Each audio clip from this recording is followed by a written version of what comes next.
আমাদের গত বছর রেভিনিউ 30 crore মতো। এখন সব বাদ দিয়ে আপনি আফ্রিকা কেন চুজ করলেন ভাই বলুন তো? এগ্রিকালচারের অপরচুনিটি যেটা সেটা অবশ্যই এখানে অনেক বেশি। এমন জায়গায় অর্থ ইনভেস্ট করা, দুটো দেশের মধ্যে যুদ্ধ লাগলেও যেন সেই অ্যাসেটটা নষ্ট না হয়। আমি $2 প্রোডাক্ট নিয়ে আসতে আমার $8 খরচ পড়লো, আমি এটা চাইলে $20 সেল করতে পারি, $15 সেল করতে পারি, $12 সেল করতে পারি। ওই শুধু কঙ্গোতে যে পরিমাণ ফসল ফলানো সম্ভব, পৃথিবীর মানুষকে 6 মাস খাওয়ানো সম্ভব। একটা টুরিস্ট মানেই হচ্ছে সে মাংস খাবে, ফল খাবে, সো আমরা ওটাই উৎপাদন করতে যাচ্ছি। লোকালি আমরা এটা সেল করব, এক্সপোর্টও করব। গ্লোবাল হতে গেলে যেটা সেটা হচ্ছে যে মানে আমরা গ্লোবাল হতে চাচ্ছি কিনা ডিসিশনটা মেক করা, দেন ঝাঁপায় পড়া।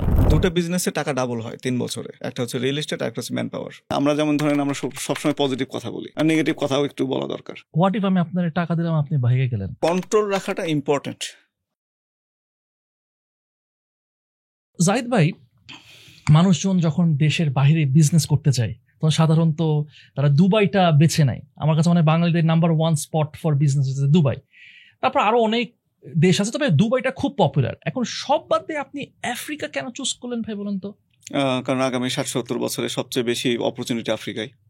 রিয়েলি? রাইট। অনেকে মনে করে যে আফ্রিকান কান্ট্রি এগুলা গরিব দেশ, ওখানে টাকা পয়সা নাই, মানুষ অভাবে না খেয়ে মারা যাচ্ছে, যেটা আমরা দেখে থাকি। এখন আপনি বলতেছেন যে নেক্সট 60-70 বছর এখানে সবচেয়ে বেশি অপরচুনিটি। ভাইয়া একটু খুলে বলবেন আমাদের জন্য। ধরেন এখন থেকে 50 বছর পরে হংকংও তো অনেক ডেভেলপড। জি, লন্ডন এবং নিউ ইয়র্ক, জি, লন্ডন, নিউ ইয়র্ক এবং হংকং এর সাথে যদি আমরা কাম্পালাকে তুলনা করি, তাহলে দেখা যাবে যে এখন থেকে 50 বা 60 বছর পরে হংকং এ জনসংখ্যা নাই, লোকজন নাই, ফাঁকা ভূতের বাড়ির মতো সব বাড়িঘর পড়ে আছে। নিউ ইয়র্কও তাই, লন্ডনও তাই। হ্যাঁ, সেখানে এখন ধরেন যে জনসংখ্যা আছে, হ্যাঁ, কাম্পালা দেখা যাবে যে প্রায় এখন 5 কোটি লোক। উগান্ডাতে 50 সালে এখানে প্রায় 15 কোটি লোক হবে 2050-এ। সো যেখানে মিডল ক্লাস বেশি বাড়তেছে, আমরা যেহেতু মিড লেভেলের বিজনেসম্যান, যেখানে মিডল ক্লাস সবচেয়ে বেশি ফাস্টার গ্রো করতেছে, অপরচুনিটি সেখানে। আর যেখানে উল্টা কমে যাচ্ছে, সেখানে গিয়ে আমি যদি এখন সেটেল করি, কি হবে? অপরচুনিটি আরো কমতে থাকবে। ওকে, যেমন ধরেন 2100 সালে যদি আপনি হিসাব করেন, প্রেডিকশন, জনসংখ্যার প্রেডিকশন, গ্রোথ, তারপরে আপনার ইনোভেশন, অনেকগুলো প্যারামিটার মিলে যদি চিন্তা করি, চায়নার অস্তিত্ব নাই প্রায়। একটা ছেলে একটা বাচ্চা পলিসি, জনসংখ্যা কমতেছে ওদের। আমাদের বাংলাদেশের জনসংখ্যা 2035-এর পর থেকে ডাউনগ্রেড করা শুরু করবে। ওকে, হ্যাঁ, বিভিন্ন বিকৃত যৌনাচার এবং পরিবার প্রথা এবং নীতি নৈতিকতা ভেঙে ফেলার কারণে ইউরোপ এবং আমেরিকা ধ্বংস হয়ে যাবে। হ্যাঁ, যেমন আমেরিকাতে অ্যাবর্শন রিসেন্ট 1-1.5 বছর আগে মনে হয় নিষিদ্ধ করা হয়েছে। ওরা গত 100 বছর ধরে ভোগবাদিতাকে প্রমোট করছে, কিন্তু ওদের নীতির কারণে, ওদের এই সব পুঁজিবাদী চিন্তা ভাবনা এবং হচ্ছে নীতি পরিবার প্রথাকে ভেঙে ফেলার কারণে যে কেউ সার্চ দিতে পারেন যে আসলে জার্মানি বা ফ্রান্সে যারও সন্তান কত পার্সেন্ট, 100%-এর মধ্যে 80%, 75% উপরে হচ্ছে একটা ছেলে মেয়ে জানে না তার বাবা মাকে কাছে পাচ্ছে না। এই যে শূন্যতা, ফ্রাস্ট্রেশন জার্মানিতে, এই কথাগুলো কিন্তু সামনে আসে না। এইসবের কারণে ওদের জনসংখ্যা এবং পরিবার প্রথা এটা ভেঙে যাবে। তো 2100 সনের ব্যাপার যেটা আসতেছে যে 80 মিলিয়ন, মানে 8 মিলিয়ন, মানে 80 মিলিয়ন লোকের শহর হবে 10টা 2100 সালে। ঢাকা কিন্তু তখন 30 মিলিয়ন, 3 কোটি লোকের শহর। 8 কোটি লোকের শহর, মেগা সিটি হবে আপনার 10টা। এই 10টার মধ্যে 7টাই হবে হচ্ছে আপনার আফ্রিকায়। এটা কবেকার কথা বলছেন আপনি? 2100 সালে, এখন থেকে 17 বছর পর। এখন আমার বিজনেসটাকে আমি যদি ইউরোপে গিয়ে সেটেল ডাউন করি, আমার এখন মনে হবে চকচকা সবকিছু, খুবই চমৎকার, কিন্তু তারপরে বিজনেস তো ধীরে ধীরে গ্রো করবে। বিজনেসের সাথে সাথে যদি অপরচুনিটিও গ্রো করে এবং সেটার চূড়ায় গিয়ে যদি আমরা গিয়ে বসি, তাহলে অপরচুনিটি অনেক বেশি। 60 বা 70-এর দশকে আমাদের ফ্যামিলি যদি এসে ব্যবসা শুরু করতো, কোথায় শুরু করতো? মতিঝিলে। এখন ধরেন মতিঝিলে রমনা হোটেলের পাশে আপনি 2 একর জায়গা আপনার বাবা কিনে ফেলছিল ওই সময় ধরেন। তাহলে এখন আমরা gold mine, right. So Kinshasa 80 million, মানে 8 কোটি লোকের শহর হবে। দারুসালাম, খার্তুমে এখন যুদ্ধ চলতেছে, যুদ্ধ শেষ হওয়ার সাথে সাথে ওখানে গিয়ে 100 একর জমি আপনি কিনে ফেললেন, কারণ পানির দাম, যুদ্ধ শেষ হয়েছে। বাট এই জমিটা কিনে আপনি ফালায় রাখলেন, হয়তো 5 লাখ 10 লাখ বা 20 লাখ টাকা লাগলো 100 একর জমি কিনতে। 100 একর জমি কিনতে 20 লাখ? এত সস্তা? আমরা তো 5000 একর কিনছি মানে 5,000 অলরেডি একর কিনে নিছি। ফেলছেন 5,000 একর 1,000 একর কিনছি আর 4,000 একর আমরা Great. লিজ নিছি 25 বছরের জন্য। বাট এই লিজের চুক্তি হচ্ছে আমি আগামী 3 বছরের মধ্যে ওই জমিটা চাইলে কিনে ফেলতে পারবো। আচ্ছা 1,000 একর জমি আপনারা কিনেছেন, হুম। রাইট? এটা উগান্ডাতে কিনেছেন, হ্যাঁ, উগান্ডাতে। কত টাকায় কিনছেন? টাকার অঙ্কটা আমি আসলে একদম রাইটলি ডিসক্লোজ করতে চাই না। আচ্ছা হ্যাঁ, হ্যাঁ, sure. কারণ হচ্ছে যে কেনার 2 মাসের মধ্যে আমাদের জায়গার দাম প্রায় ডাবল হয়ে গেছে মাত্র 2 মাসের 2 মধ্যে? মাসের মধ্যে। At least আমরা এই একটা তথ্য দেই, সেটা হচ্ছে 2007 একজন ইরানের একজনের ফার্মে গেছিলাম, ওনার 10,000 একর জমির ফার্ম। উনি একটা জায়গা কিনছিল এন্টিন্ডিয়া নামে একটা জায়গায় কাম্পালাতে। ওই জায়গাটা উনি কিনছিল 2006-07 দিকে $22,000। এটা এখন $4 মিলিয়ন। কারণটা হচ্ছে এই যে জনসংখ্যা গ্রোথ। আসসালামু আলাইকুম। 2025 সালে যদি আপনারা স্কিলড আপ হইতে চান সিরিয়াসলি, তাহলে আপনাদের জন্য একটা গ্রেট আপডেট আছে। এক্স্যাক্টলি, আপনাদের জন্যই 12 দিন ব্যাপী একটা ফ্রি অনলাইন সেমিনার আয়োজন করেছে এসআর ড্রিম আইটি। এই অনলাইন সেমিনারে আপনি career guideline, AI, digital marketing, graphics design সহ অ্যাডভান্স যে স্কিলগুলো আছে সেগুলো নিয়ে খুব দারুণ একটা সেশন পেতে যাচ্ছেন, লার্নিং পেতে যাচ্ছেন। শুধু তাই না, এই 12 দিনের সেমিনারে অংশগ্রহণ করে আপনি iPhone 16 pro max, MacBook, gaming পিসি, ল্যাপটপ, স্মার্টফোন, স্মার্ট ওয়াচ সহ আরো আকর্ষণীয় উপহার জিততে পারেন। আরেকটা জিনিস কিন্তু আছে, তা হচ্ছে স্কিল টু এমপ্লয়মেন্ট ক্যাম্পেইন 5। এখানে এসআরডিএমআইটি আপনার জন্য এআই টুলস ফর বিগিনার্স এবং digital marketing and freelancing for beginners এর মতো দুটো ওদের জনপ্রিয় কোর্স দিয়ে দিচ্ছে। কত টাকায় নাফিস? 10,000 টাকায় না, 10,000 টাকা না, 1,000 টাকাও না, মাত্র 1 টাকায়। 1 টাকায়, মানে একটা ফ্রি 12 দিনের সেমিনার, আবার এদিকে হচ্ছে কি একটা 1 টাকায় এরকম বান্ডেল কোর্স। আর কি বাকি? সো দেরি না করে আপনি যদি আপনার স্কিলস ডেভেলপ করার ব্যাপারে সিরিয়াস থাকেন, তাহলে আজই এসআর ড্রিম আইটির ফেসবুক পেজকে ফলো করুন। এই ওয়েবিনার রিলেটেড যা যা ইনফরমেশন আছে সেটা আমরা ডেসক্রিপশন এবং কমেন্ট বক্সে দিয়ে দিচ্ছি, please check it out. Thank you. এখন 4,80,00,000 জনসংখ্যা উগান্ডার। আগামী 25 বছরে এই জনসংখ্যা 3 গুণ হবে। এবং ওখানে আপনার লোকজনের যেটা 1% লোক হচ্ছে প্রচন্ড রকম ধনী, আর 99% লোক হচ্ছে অনেক গরিব। ওকে। এই এখন যদি বিজনেস অপরচুনিটি বাড়া শুরু করছে, খুব দ্রুত আগাচ্ছে, আগামী 25 বছরে ওদের তো মিডল ক্লাস গ্রো করবে। মিডল ক্লাস মানে কি? এরা চাকরি করতে চাইবে, এরা শহরমুখী হবে। সো রিয়েল এস্টেট খুবই ভালো গ্রো করবে। দেন আপনার ট্যুরিজম গ্রো করবে মারাত্মক হারে। অলরেডি ট্যুরিজম ওরা অনেক অনেক বেশি ডেভেলপড। টপ ডেস্টিনেশনগুলোর মধ্যে একটা আছে পূর্ব আফ্রিকা। আর কঙ্গোর যে সমস্যাগুলো বা আমরা যেটা চিন্তা করি যে কঙ্গো যুদ্ধবিধ্বস্ত, এই যে চিন্তাটা, কঙ্গোতে হিউজ রিসোর্স। পৃথিবীতে আপনার সবচেয়ে মানে আপনার এটা রেইন ফরেস্ট সবচেয়ে বড় কোনটা? অ্যামাজন। সেকেন্ড লার্জেস্ট কোনটা? কঙ্গো। ইয়া। সো মানে সুইজারল্যান্ডের মতো আবহাওয়া, সুইজারল্যান্ডের মতো আপনার ল্যান্ডস্কেপ। শুধু গত সমস্যাটা সমাধান হয়ে গেলেই, সমাধান আজ হোক কাল হোক হবেই। তখন ওই শুধু কঙ্গোতে যে পরিমাণ ফসল ফলানো সম্ভব, পৃথিবীর মানুষকে 6 মাস খাওয়ানো সম্ভব। কঙ্গো, সাউথ সুদান, উগান্ডা, এই রিজনটা মিলে আবহাওয়া, মাটি এত বেশি উর্বর। ওদের তো আসলে এত বেশি রিসোর্সেস, এইটাই তো মনে হয় ওদের জন্য কাল হয়ে দাঁড়াইছিল। রিসোর্স এত বেশি, হ্যাঁ, কাল হয়ে দাঁড়াইছে। সেটা হচ্ছে ইউরোপ তো নিজেই সমস্যায় পড়ে যাবে। ফ্রান্স যেভাবে এদের দিকে আসলে তাকিয়ে থাকে, মানে সারাদিন যুদ্ধ বিগ্রহ লেগে থাকুক, তাই না? তো আপনি যেটা বলতেছেন এক সময় তো শেষ হবে, মানে এক সময় শেষ কি আসলে হইতে দিবে? মানে কেন হবে মনে হচ্ছে আপনার কাছে? টেকনোলজি তো চেঞ্জ হয়ে যাবে। আপনার টেকনোলজি চেঞ্জ হয়ে তখন এই মিনারেলসগুলোর ভ্যালু থাকবে না। ধরেন ব্যাটারি তৈরি করার জন্য যে কাঁচামাল দরকার সেটা কঙ্গো থেকে আসতেছে। একদম এক্স্যাক্টলি। তো এই টেকনোলজি, ব্যাটারি এনার্জির এই টেকনোলজি যখন চেঞ্জ হয়ে যাবে, তখন ওই ব্যাটারির যে কাঁচামাল এটা তো মূল্যহীন হয়ে যাবে। 2030 সাল বা 40 সালের পর থেকে দেখবেন যে আপনার ফ্রেড বিজনেস, জাহাজের বিজনেস, এটা তো মেইনলি এনার্জি আনা করে। যখন আমরা সোলার পাওয়ারে চলে যাচ্ছি তখন তো এনার্জি ভ্যালুলেস। তখন টানে হচ্ছে সামনে ফ্রেড বিজনেসের খারাপ অবস্থা আসতে যাচ্ছে 2030-এর পর থেকে। জাহিদ ভাই, আপনার ফ্রেশি ফার্মে তো আমিও ঘুরতে গেছিলাম, আলহামদুলিল্লাহ। বাংলাদেশে আপনি এইভাবে এত সুন্দর করে ফার্মিং হচ্ছে, যেটা কিনা নিজের চোখে দেখলাম, গ্রেট।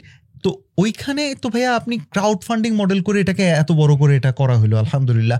একটু বলেন না যে এই ফ্রেশি ফার্ম বর্তমানে কি অবস্থায় আছে? মানে এটা তো অনেকগুলো স্টেপ পার হলো, অনেক দিন দেখলাম আমরা, এখন কি অবস্থা এক্স্যাক্টলি?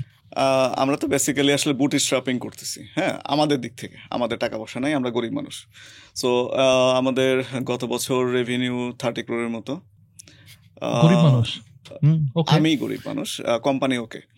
অ্যান্ড দেন হচ্ছে আমাদের মোটামুটি প্রফিট 22-23% এরকম আসতেছে। এটা কি নেট প্রফিট ভাই, রাইট? হ্যাঁ। সো আরো ম্যাক্সিমাইজ কিভাবে করা যায় আমরা তো প্ল্যানে আছি এক প্রসেসের ভিতরে। বাট যেটা হচ্ছে সেটা হচ্ছে আমাদের একটা টাইমলাইন করা ছিল 3-4 বছর আগে, যে আমি কোন সালে কতটা করব, এটা অ্যাচিভ করা যাচ্ছে। আমি 1.5 বছর আগে বলছিলাম, বা হচ্ছে আমার 4 বছর আগের কিছু পোস্টেও দেখবেন যে আমি বলছি যে 2025 সালে আমরা উগান্ডাতে শুরু করব। সো আমরা শুরু করতে পারছি, টাইমলাইনগুলো অ্যাচিভ করতেছি। দেন আগামী 2 বছর পর কী করবো, এই প্ল্যানগুলো করা। এই প্ল্যান অনুযায়ী আগাতে পারাটা এটা একটা গুড সাইন। প্ল্যান আগাচ্ছে। আশা করতেছি আগামী 1 থেকে 1.5 বছর, মানে এই বছর 2026-এর মাঝামাঝির মধ্যে আমরা 200 কোটির কাছাকাছি চলে যাব। আমাদের ফান্ড নিয়ার অ্যাবাউট $15 million। আমি একটা কঠিন প্রশ্ন করি ভাই, কিছু মনে করেন না? হোয়াট ইফ আমি আপনার টাকা দিলাম, আপনি বাইরে গেলেন? আই এম সরি, এটা অনেকেই মাথায় আসতে পারে যে, কারণ এটা বাংলাদেশে হয়েছে ভাই, রাইট?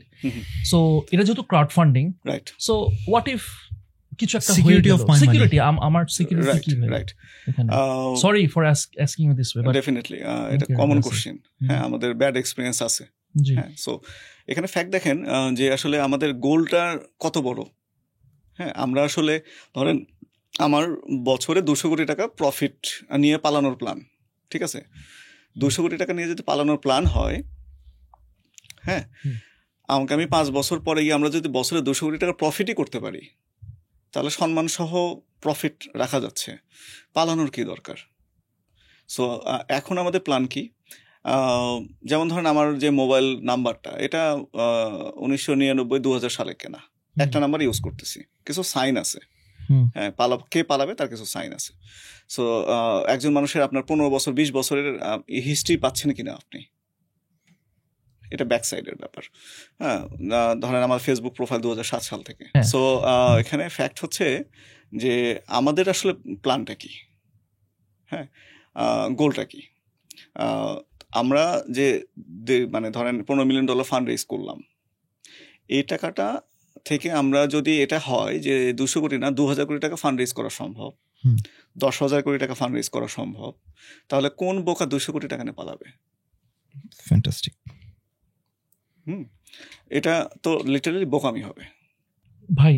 আফ্রিকাতে 60% যেই ল্যান্ডগুলো, মানে যেগুলা চাষাবাদ করার মতো, 60% এখনো ইউটিলাইজড হয়নি আমি যতটুকু জানি। আরো অনেক বেশি।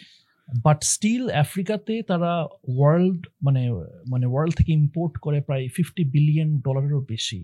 তার মানে অনেক আন্ডার ইউটিলাইজড, যেখানে কিনা ওদের মানে ওয়ার্কিং ক্লাস বা যারা কাজ করার মতো দক্ষ যেই শ্রেণী, যেই মানুষজন আছে, এটা কিন্তু অনেক বেশি। আমার কিছু প্রশ্ন আছে। অবশ্যই এটা ট্রু যে তাদের পপুলেশন অনেক বেশি বাড়তেছে। 2100 বছর না, 2100 বছর, 2100 বছর, আর 65 বছর পর, হ্যাঁ 65 বছর, 2100 সালে নাইজেরিয়া সম্ভবত টপ 6 বা এরকম কিছু হয়ে যাবে, রাইট? টপ 6 মানে অনেক অনেক মানে one of the largest countries হয়ে যাবে। প্রশ্ন হচ্ছে যে এই জায়গাতে যদি তাদের পারচেসিং পাওয়ারটা কম হয়, বাইং পাওয়ারটা কম হয়, তাহলে অনেক জনসংখ্যা থেকেও কি লাভ হবে আদৌ? বা এই জায়গাটা কিভাবে আসলে অন্যরা বা তারা কিভাবে অ্যাডভান্টেজ নিতে পারে? আমরা যারা ব্যবসায়ী আছে, যারা যদি আফ্রিকাতে ইন্টারেস্টেড, তারা কিভাবে সেটা অ্যাডভান্টেজ নিতে পারবে? আচ্ছা, চায়না প্রচুর ইনভেস্ট করতেছে, আমরা তো জানি। সো আমরা এখানে বসে যতখানি চিন্তা করব, তার চাইতে অনেক বড় বড় আপনার মানে বিশেষজ্ঞ অ্যানালিস্ট তারা চিন্তা ভাবনা করে তো ডিসিশন নিচ্ছে যে ইনভেস্ট কোথায় করা উচিত। তো চাইনিজরা তো ভুল ডিসিশন নেবে না, ঠিক আছে, বণিকের জাত। সো তাদের ওই অ্যানালিসিসের উপর ভরসা করা একটা গুড ডিসিশন। সো জনসংখ্যা যে হারে বাড়বে, যেমন ধরেন জাপানিজদের গড় বয়স ওয়ার্কিং লোকজন প্রচন্ড হারে কমে আসতেছে, চায়নার অবস্থা ওই রকম। তো জনসংখ্যা যে হারে বাড়বে, চাহিদাও সে হারে বাড়বে। মানে বলে না যে পেটে সহায়লে পিঠে সহায়, হ্যাঁ, ওই ইকোনমিক্স যেটা এদের যেটা জিডিপি গ্রোথ বা হচ্ছে আপনার ক্যাশ ফ্লো যেটা, সেটা অবশ্যই এর সাথে সাথে বাড়বে। আর খাবার জিনিসটা এরকম, গায়ে কাপড় থাকুক আর না থাকুক, যে মানুষটা আজকে বিকেলে মারা যাবে সেও দুপুরে খাবে। সো এগ্রিকালচারের অপরচুনিটি যেটা সেটা অবশ্যই এখানে অনেক বেশি। একই সাথে মানুষের আবাসন দরকার, হ্যাঁ, আবাসনের জন্য রিয়েল এস্টেট বিজনেসটা ভালো হবে অবশ্যই। আর যেখানে আপনার ওয়ার্কফোর্স বেশি, হ্যাঁ, পৃথিবীতে তখন 2050 সালে 900 কোটি মানুষ হবে। এই 900 কোটি লোকের খাবার আসবে কোথা থেকে? ঠিক আছে না? এই খাবারটা উৎপাদন সেখানেই হবে। যেমন ধরেন গার্মেন্টসের ব্যাপারটাও কি হয়, যেখানে হচ্ছে সস্তা শ্রম সেখানে গার্মেন্টস মুভ করে, ঠিক আছে না? তো একই রকম ভাবে এগ্রিকালচারটাও তো শ্রম নির্ভর। যেখানে শ্রম সস্তা, যেখানে জমি উর্বর, সেখানে যাবে। এখন আমরা যদি বলি যেমন ধরেন বাংলাদেশের জমি খুব উর্বর, নীল নদের অববাহিকা, মিশর খুব উর্বর, সাউথ সুদান কতটা উর্বর সেটা তো এখনো টেস্টই করা হয় নাই। মানে হচ্ছে যে ওরা, আপনি যেটা বললেন যে জমি উর্বর, আমাদের সাথে 5 গুণ বড় দেশ, কিন্তু ওদের হচ্ছে 98% জমি অ্যারাবল এবং সেটা পড়ে আছে পুরোটা নীল নদের অববাহিকা। হ্যাঁ, ওরা চাষবাস জানে না, ওরা গরু নিয়ে ব্যস্ত। ওখানে জাতিগত ঐতিহ্য হচ্ছে গরু পালতে হবে, হ্যাঁ, ওরা চাষবাস জানে না। কিন্তু এই জমিগুলো তো পড়ে থাকবে না। পৃথিবীর সবচেয়ে সেরা তুলা উৎপাদনকারী দেশ হতে পারে আপনার south Sudan, black cotton soil. So কাপড় পরতে হবে একদম। যদি আমরা মৌলিক ব্যবসার, খাবার দরকার, আপনার বাসস্থান দরকার এবং আপনার কাপড় দরকার, তো এইগুলোর কাঁচামাল কোত্থেকে আসবে যেখানে বেশি জনসংখ্যা? এবং ওরা যদি ইম্পোর্ট মানে করে, তার চাইতে নিজেরাই যখন উৎপাদন করা শিখবে, সেখানে এখনো শিখবে কে শেখাবে? যে শেখাবে সেই তো আগাবে। সো ওদের মেন্টরিং করবে কে? যেমন ধরেন একজন বলতেছে যে আমি একটা প্রোগ্রামে গেলাম, সেখানে দেখা যাচ্ছে ওরা জানেই না যে আপনার কিছু আপনার ফসল যেগুলো কিভাবে জমি বেড তৈরি করতে হয় জানে না। হ্যাঁ, 10 ফিট চওড়া বেড করছে। 10 ফিট চওড়া বেড করলে বেডের মাঝখানে যে ফসল আছে সে পানি পাবে না।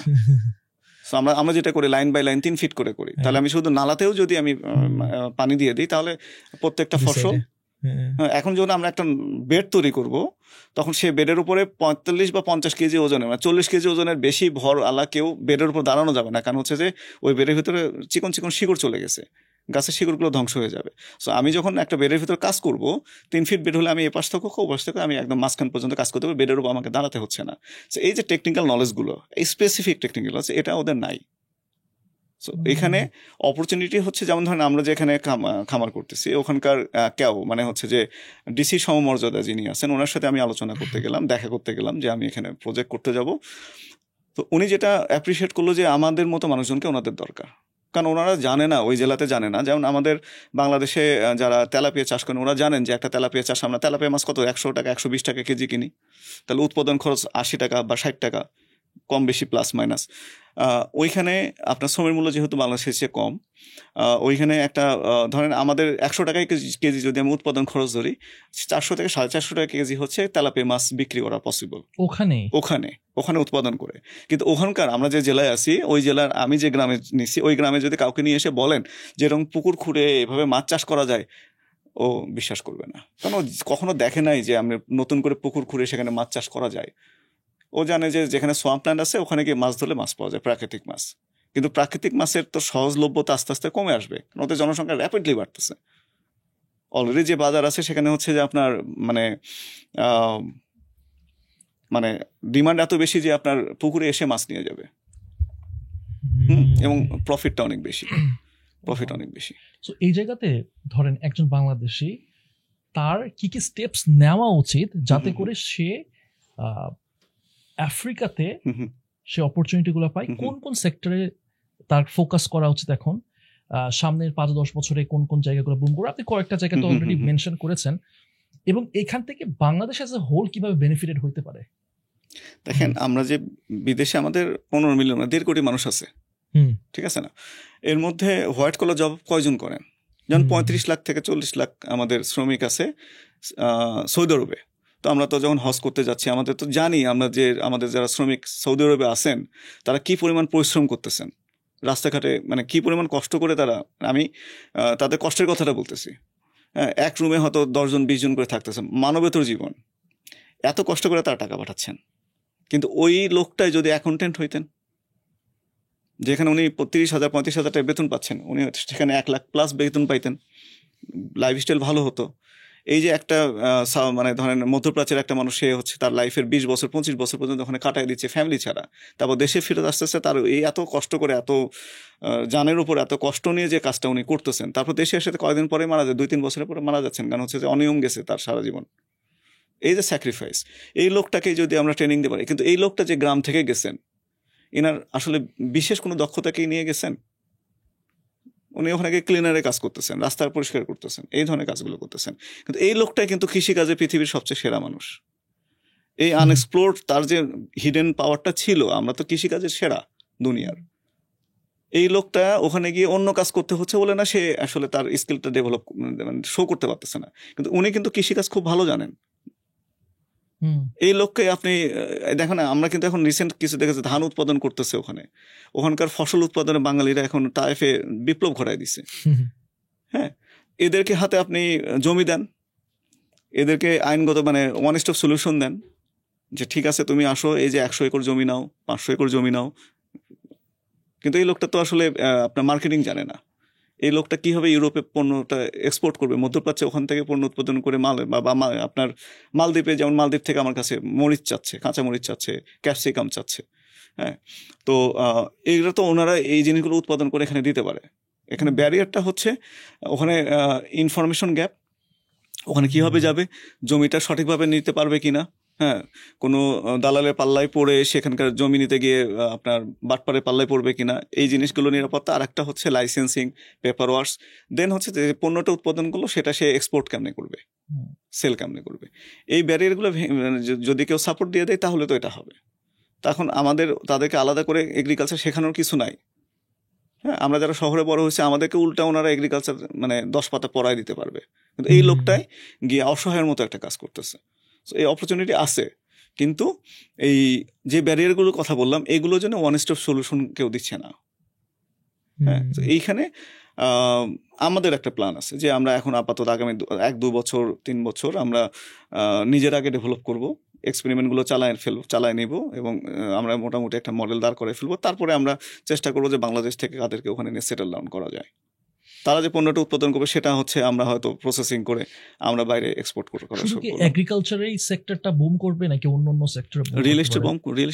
রিয়েল এস্টেট, এগ্রিকালচার, হ্যাঁ, রাইট। কোন কোন দেশে ফোকাস করা উচিত বা এখন আমাদের জন্য বেটার হবে কোন কোন দেশ আফ্রিকার ক্ষেত্রে? এখানে একটা মানে মজা আছে, সেটা হচ্ছে ধরেন আমরা বাংলাদেশের মানুষজন আফ্রিকা বলতে আমরা বুঝি হচ্ছে সাউথ আফ্রিকা। 2 নম্বর হচ্ছে কঙ্গো বুঝি, এই যে যুদ্ধ চলতেছে, ডাকাতি হবে। নাইজেরিয়া কিছু অঞ্চল খেলার কারণে, হ্যাঁ, ক্যামেরুন। হ্যাঁ, তো এর মধ্যে কিছু দেশ আছে সেফ, কিছু দেশ সেফ না। হ্যাঁ, তাহলে আমি যদি বলি যে রুয়ান্ডা, উগান্ডা, তানজানিয়া সেফ। আপনার দোকান কেউ মানে আমি উগান্ডার একদম প্রত্যন্ত এলাকার দোকানে গিয়েও দেখছি আপনার বাংলাদেশের দোকানের মতো শাটার টোটালি তুলে ফেলা, মানে ওপেন কেন? কারণ নিরাপত্তার জন্য যে মানে ব্যবস্থাগুলো নেওয়া দরকার সেই ব্যবস্থাগুলো ওখানে নেওয়ার প্রয়োজন নাই, কারণ ওটা ঘটে না। একই জায়গায় আপনি সাউথ আফ্রিকার একটা মুদি দোকান দেখেন গ্রামের ভিতরে, একদম জেলখানা। হ্যাঁ, তার মানে ওখানে মানে সমস্যা হয় সেই সমস্যাগুলো।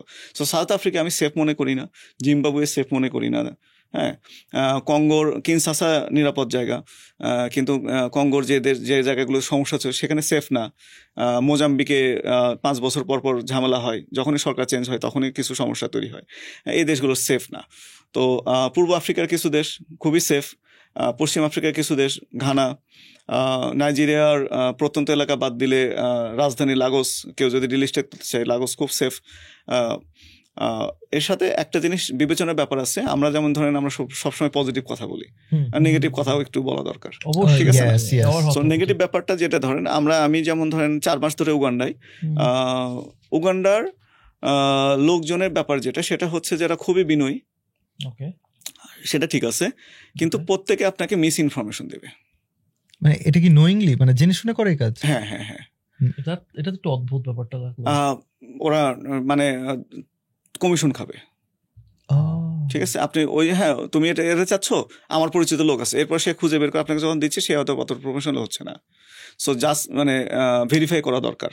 হ্যাঁ, যেমন ধরেন আমি একটা জমি দেখতে গেলাম, 4,000 একর 4200 একর জমিটা আমি দেখলাম, কথাবার্তা ফাইনাল, প্রাইসটাই সব ফিক্সড, আমি নিশ্চিত আমি জমিটা নিচ্ছি। আমি পরের দিন কি করলাম, আর একটা প্রাইভেট কার নিয়ে ওইখান থেকে 50 কিলো দূরে, তো আমি ওখানে গেলাম, ওখানকার বাজারে গেলাম, যে জিজ্ঞেস করলাম এখানকার চেয়ারম্যানকে, সরাসরি চেয়ারম্যানকে যে বললাম যে ভাই আমি একটা জমি দেখার এরকম কথা হয়েছে, আপনি যদি একটু সময় দেন তাহলে আমি জমিটা আপনাকে দেখাই আর আপনি একটু আমাকে হেল্প করেন। ওনাকে নিয়ে জমিতে গেলাম, উনি জমি দেখার পরে ওই জায়গার কমিউনিটি লিডার তাকে ডেকে নিয়ে আসলেন। কমিউনিটি লিডার কাগজ সহ এসে দেখালো যে ওই জমিটা আসলে কমিউনিটির, যাকে দেওয়া হচ্ছে সেটা না। আমি যদি তাকে অ্যাডভান্স করতাম পুরো টাকায় গচ্চা যেত। সো জমার যেটা ঝামেলা সেটা সারা দুনিয়াতেই। তবে উগান্ডার যারা পুরুষ মানুষ এরা বেশিরভাগই ধরে নিতে হবে যে আপনি যাকেই সামনে পাবেন অবশ্যই ভেরিফাই করে নেওয়া দরকার। কাউকে ট্রাস্ট করা যাবে না, ট্রাস্ট করা যাবে না। কারণ হচ্ছে যে অভাবী দেশ, টাকা দেখলে মাথা নষ্ট হয়ে যায় এদের। হ্যাঁ, আক্রমণ করবে না, একটু কমিশন নিয়ে যাবে।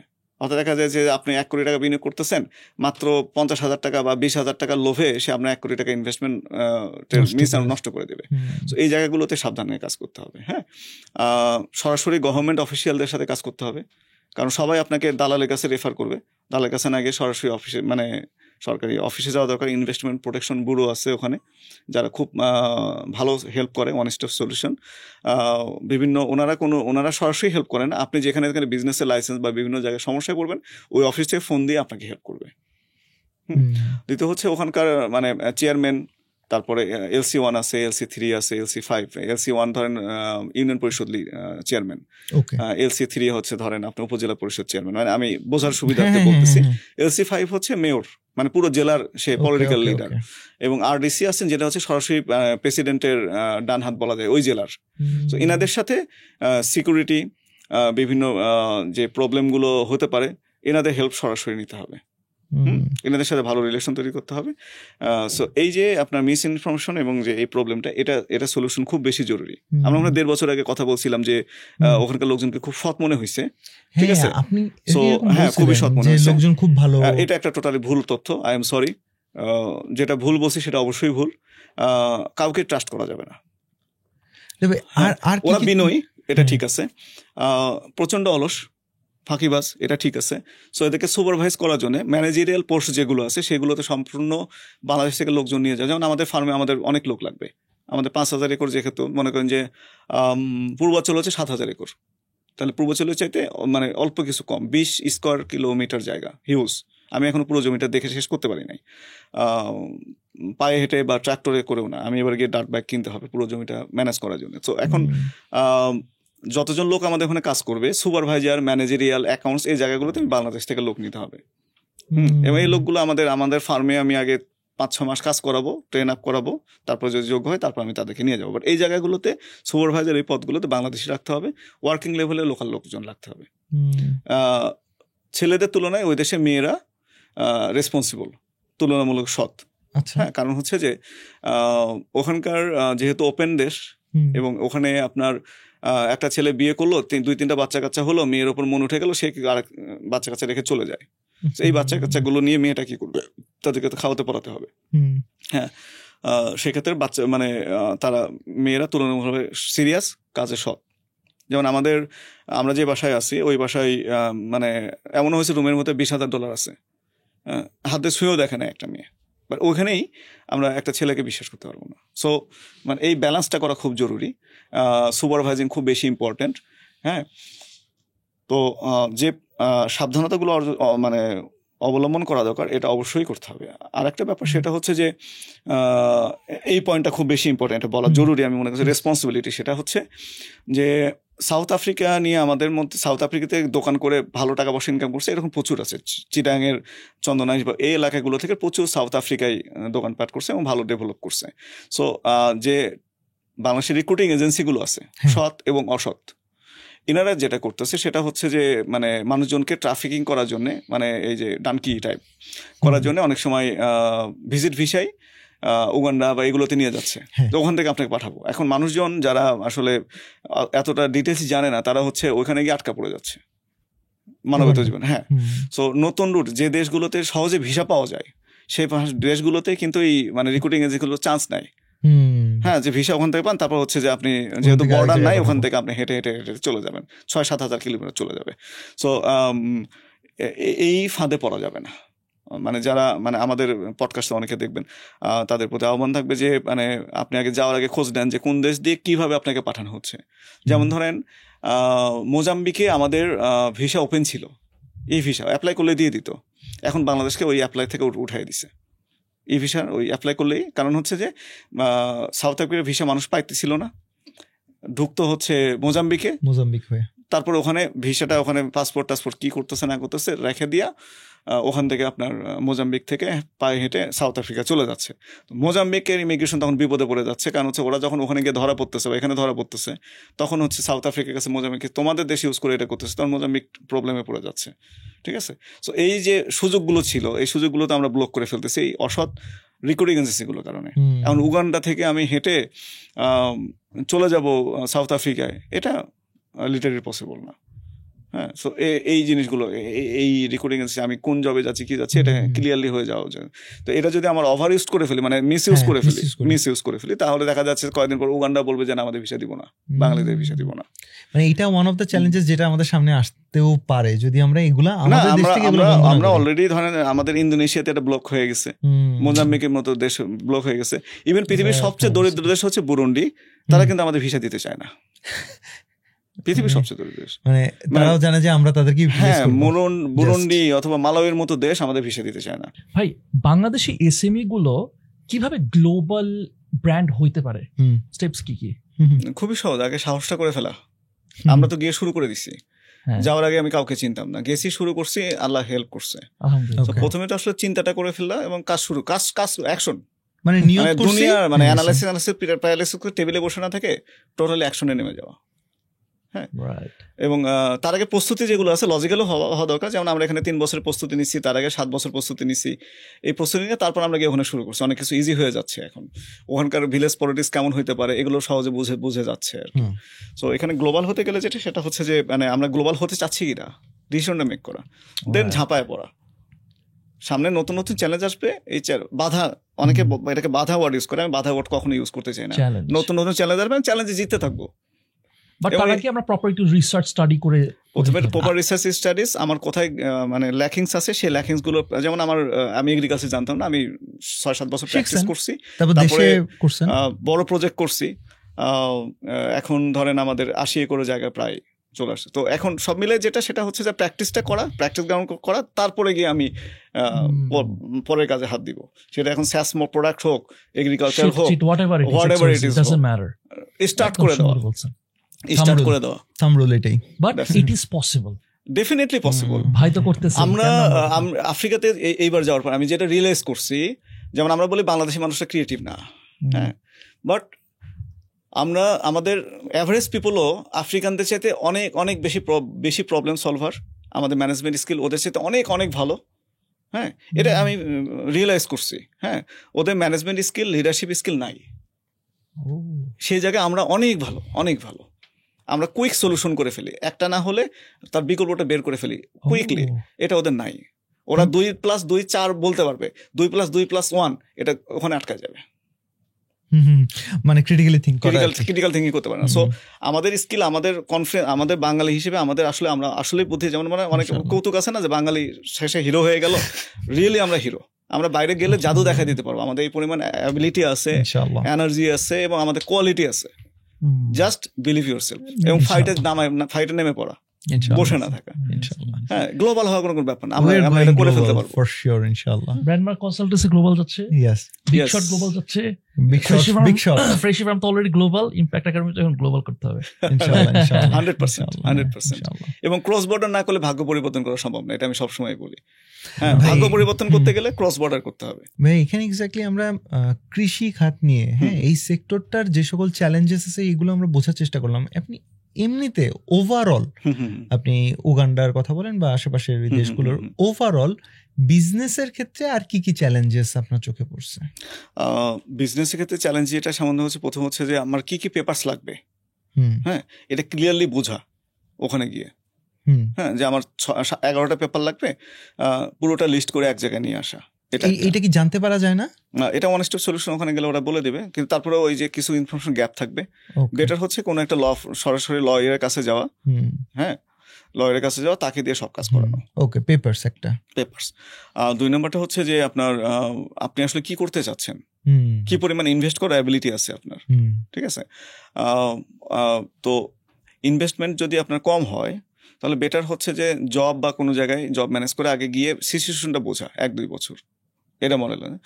দেন সে আস্তে আস্তে ইয়ে করবে। যেমন আমি যে লেখালেখি করে অনেক ইন্সপায়ার হয়ে হয়তো ওখানে যেতে চাচ্ছে, হ্যাঁ, তো যেতে চাচ্ছে, আসলে তার আরও কিছু জিনিস বিবেচনা করা দরকার। কী পরিমাণ বিনিয়োগ দরকার, কিভাবে আমি সাস্টেন করব,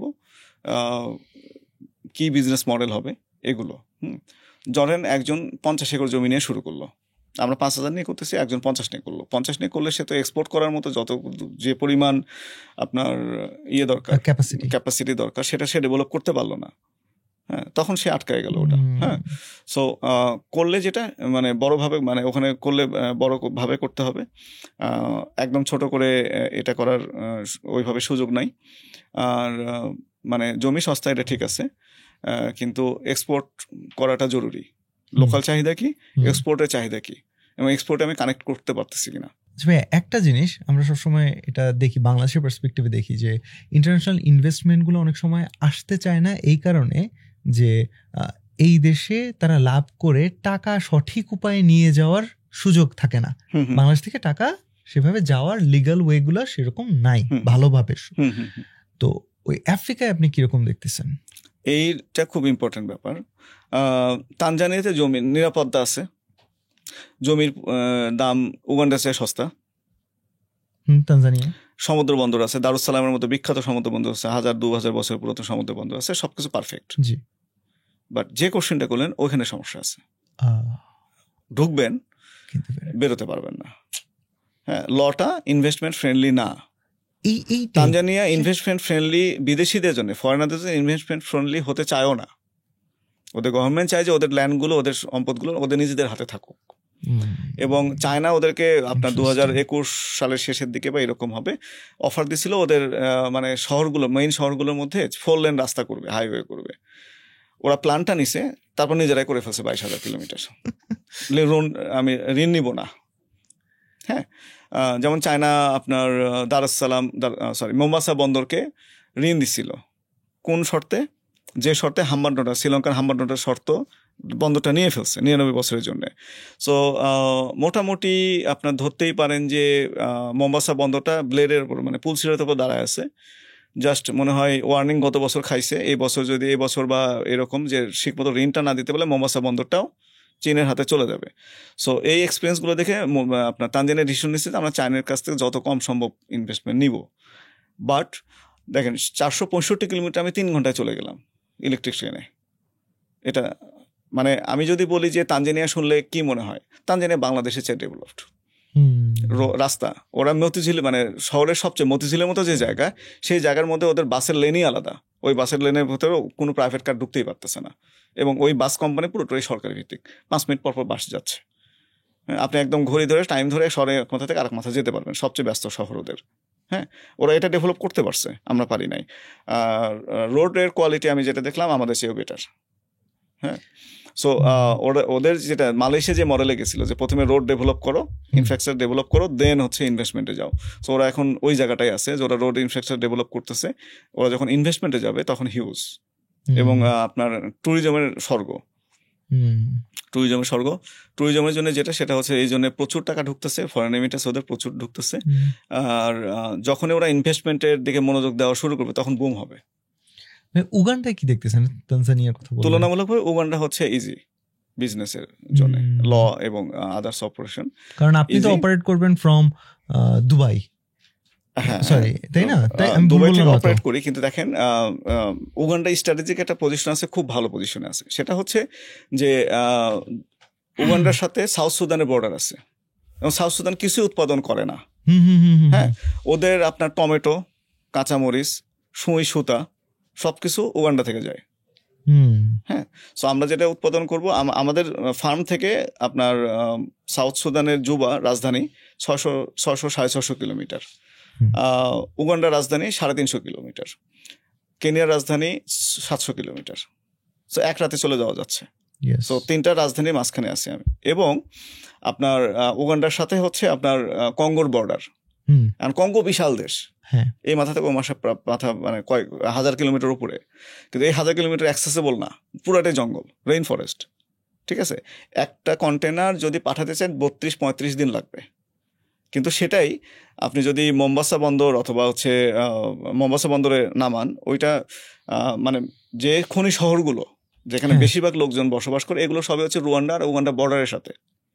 এদের এখানকার মাছ, হুঁই, সুতো, টমেটো, কাঁচামরিচ, ওদের খাবার দাবার সব এখান থেকে যায়। এবং স্মোকড ফিশ বলে আর কি, একটু ধোঁয়া দিয়ে স্মোকড ফিশ, স্মোক ফিশ যেটা, সেটা সম্পূর্ণ এখান থেকে যায়। সো এখান থেকে ওইখানেই ক্রস বর্ডার করা যাবে। এবং এটা যে ইস্ট আফ্রিকান একটা ট্রেড ইউনিয়ন করছে ওরা, এই আপনার উগান্ডা থেকে কেনিয়াতে মাল যাবে, ট্যাক্স নাই, ট্যাক্স ফ্রি জোন একটা পুরোটাই। ব্লক মনে হয় করছে, রাইট? হ্যাঁ হ্যাঁ, সো ওরা ওটাই করছে। সো এখান থেকে এই 4 জায়গাতেই ক্রস কান্ট্রি করা পসিবল। রাইট। হ্যাঁ, এবং এখানে আপনার এবং রিয়েল এস্টেট কথা যেটা আমি বললাম, রিয়েল এস্টেটের আর একটা তথ্য দিয়ে রাখি, সেটা হচ্ছে যে যখন বাংলাদেশে আমরা যদি 2 কোটি টাকা দিয়ে একটা ফ্ল্যাট কিনি, সে বাসা ভাড়া হবে কত? 50,000 টাকা। জি। কত বছরে টাকাটা উঠবে? 25 বছর। না, উঠবে না আর। ও আচ্ছা, 25 বছরে মানে ক্যালকুলেশন করলেন। ওইটা জি। আসবে। আমি জাস্ট র টাকাটার কথা বলি, ঠিক আছে। 25 বছরে উঠলো, তাহলে রিটার্ন অফ ইনভেস্টমেন্টের টাইম টেবল হচ্ছে 25 বছর। একই ইনভেস্টমেন্ট যদি আপনি নাইরোবিতে, কাম্পালাতে করেন, এটা 7 বছর। 7 বছর বাড়ি ভাড়া যে লেভেলের, 7 বছরে আপনার টাকা উঠে আসবে। তারপরে হচ্ছে এটা যদি আপনার দোদোমাতে হয় বা দারুসালামে হয় 6 বছর। নাইরোবিতে করলে 5 থেকে 6 বছর। সাউথ সুদান মানে আপনার সাউথ সুদানের রাজধানী জুবাতে করলে 3 বছর। get it. তার মানে হচ্ছে যে ওয়ারেন বাফেটের বিখ্যাত যে সূত্র, যে এক ঝুড়িতে না রাখা। Yes.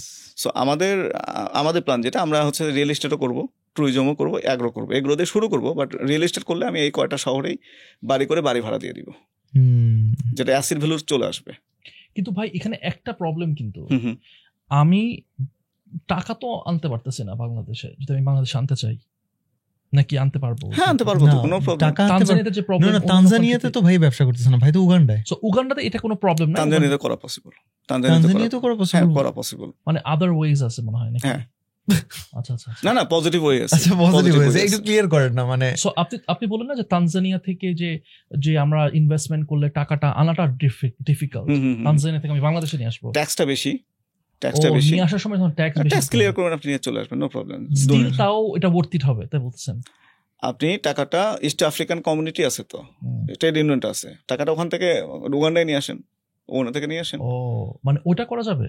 আমি উগান্ডাতে যে লাইসেন্স করছি, ওই একই লাইসেন্সে আমি তো তানজানিয়াতে বিজনেস করতে পারতেছি। সো এইটা কোন কোন country? Kenya, east Uganda. African হচ্ছে আপনার একদিক থেকে ধরি, সেটা হচ্ছে Kenya, Kenya, Tanzania, Tanzania, Uganda, Uganda, south Sudan, south Sudan, Rwanda, Rwanda, তারপরে কঙ্গো, বুরুন্ডি। 6টা কান্ট্রি।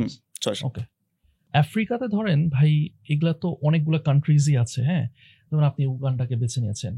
আমার মনে হয় যে কি, আমি কোনো কিছু এখন ধরেন জানি না, আমি বুঝলাম আফ্রিকা একটা গোল্ড মাইন, ভাই আমি জানি না কোন ডিরেকশনে যাব, ভাই আমি কি তানজানিয়া যাব, উগান্ডা যাব, কি করব, আমি লস্ট, একদম জিরো আমার অবস্থা। ধরেন একদম একজন কালকে বা আজকে থেকে শুরু করবে হুম হুম যে হ্যাঁ আমি নিয়ত করলাম আমি আফ্রিকা যাচ্ছি, ব্যবসা করবো, হুম হুম হুম রাইট? হুম হুম। তার প্রথম স্টেপটা কি হবে? আচ্ছা, 2014 সালে এই কোশ্চেনটা আমার মাথায় আসছে। আপনি তো 10 বছর ধরে মোটামুটি। যখন কোশ্চেন মাথায় আসছে, আমি দেখছি যে এগ্রিকালচার করাই পসিবল। ওখানে তো Okay. গোল্ড, সোনার খনিও কেনা পসিবল, লিটারই পসিবল। তাই? হ্যাঁ, কিন্তু এটাতে মাফিয়া বিজনেস। ও সো ওইখানে আমি গিয়ে মানে লিগালিও করা পসিবল, বাট ওখানে অনেক টাকার ব্যাপার, অনেক ক্যাপিটালের ব্যাপার। সো আমার ওখানে, তো আমি এগ্রিকালচার যদি করি, তাহলে আমি তো একজন হচ্ছে software developer, front end designer, so এবং শহরে মানুষ, আমি গরুর দড়িটা কিভাবে ধরতে হয় এটাও জানি না, ঠিক আছে না? তাহলে আমাকে এই টেকনিক্যাল জবটা শিখতে হবে, আমার একটা প্রস্তুতির ব্যাপার আছে। যেমন একটু আগে যেটা বললাম যে আমি সৌদি আরবে যাচ্ছি ক্লিনার হিসেবে, আমার ওখানে ড্রাইভিংটা শিখে গেলে, ভারী যানবাহন ড্রাইভিংটা শিখে গেলে বা ফ্রিজের কাজটা শিখে গেলে, ওইটার কাজে যদি যাই, তাহলে আমার স্যালারিটা একটু টেকনিক্যাল জব আমি ভালো পাবো। সো আমি যেটা ছিল না, সেই স্কিলটা তো আমাকে ডেভেলপ করতে হবে। আমি ওখানে যে কাজটা করতে চাই, সেটা স্কিলটা ডেভেলপ করতে হবে। আমি রিয়েল এস্টেট করতে চাই, ওখানকার আমি এখানে আগে রিয়েল এস্টেট 3-4 বছর কনস্ট্রাকশন সিভিল ইঞ্জিনিয়ার হিসেবে কাজ করে যাই না, মানে সংশ্লিষ্ট ক্ষেত্রে আমার একটা প্রস্তুতি, আমি মনে হইলো আর হুজুকে হাইপে উঠে চলে গেলাম, এটা উচিত না, একটা আপনার প্রস্তুতি থাকা দরকার। দেন হচ্ছে আমি আমার যদি ইনভেস্টমেন্ট অনেক বেশি না, আমি ট্রাই করব সংশ্লিষ্ট ক্ষেত্রে ওখানে একটা জবের ব্যবস্থা করা যায় কিনা, স্যালারি যাই হোক, আমি যাব 1-2 বছর জব করবো, এটা আমার এই টাইমটা আমার ইনভেস্টমেন্ট, আমি কানেকশনগুলো তৈরি করব, হ্যাঁ, তারপরে আমি সেই জায়গায় ব্যবসা শুরু করব। ওকে।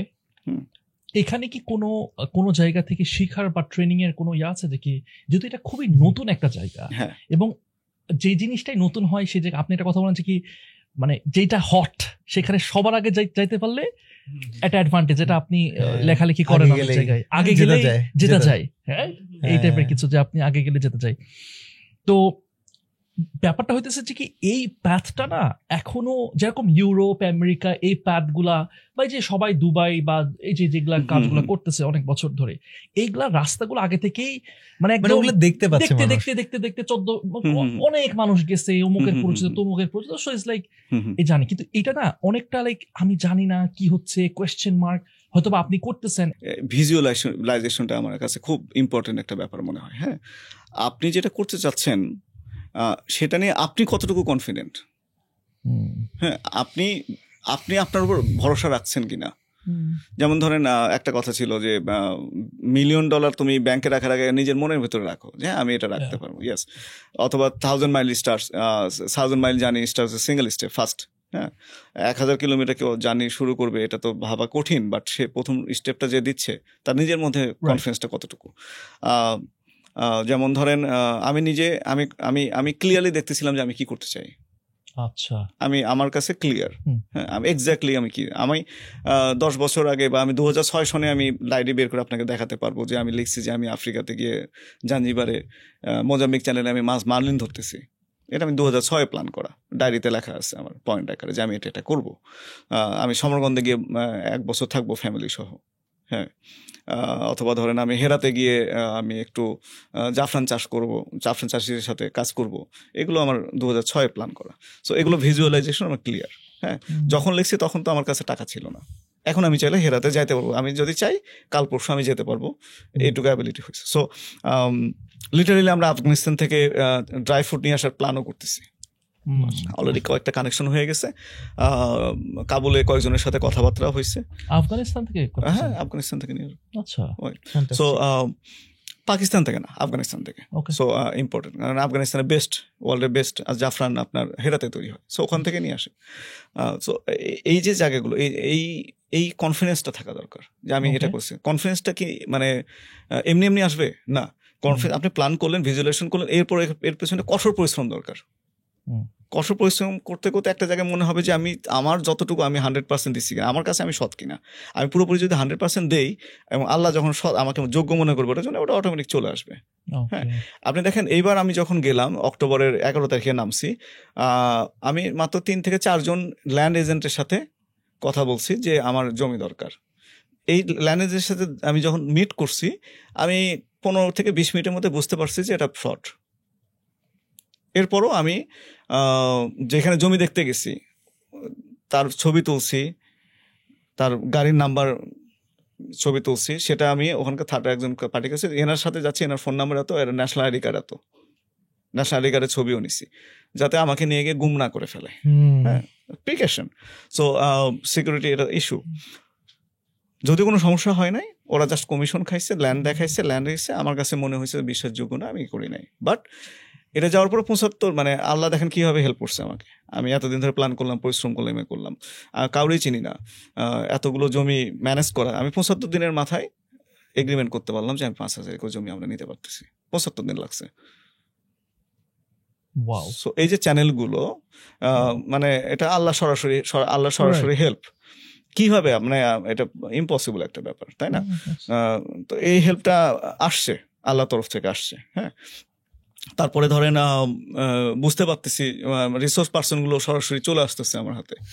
হ্যাঁ, মানে আমি গিয়ে খুঁজে বের করবো, আমি তো চিনি না যে কাকে খুঁজে বের করবো, সেই লোকগুলো নিজে এসে আমার সাথে দেখা করতেছে বা কোনোভাবে তাদের সাথে মিট হয়ে যাচ্ছে। যেমন ধরেন আমি টার্কিশ এক ভদ্রলোকের সাথে কফি শপে পরিচয় হলো, যার প্রতি কুরবানিতে 600 গরু এবং 8000 ভেড়া দরকার। হ্যাঁ, সো উনি এটা পায় না।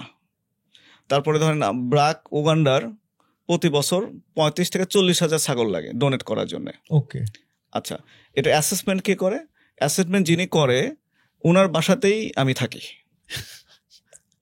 হ্যাঁ, আচ্ছা, মানে যে 2 জন সিগনেচার করবে তারা সেই বিল্ডিংটাতে আমরা থাকি। এখন ওনাদের এই সাপ্লাই দেওয়ার জন্য 38,000 ছাগল তাদেরকে সাপ্লাই দেওয়ার জন্য যে ধরনের পেপারস লাগে অলরেডি আমরা সম্ভবত এবার ফিরে গিয়ে খুব অল্প দিনের মধ্যে তাদের সাথে এমইউ সিগনেচার করে ফেলবো। মাশাআল্লাহ।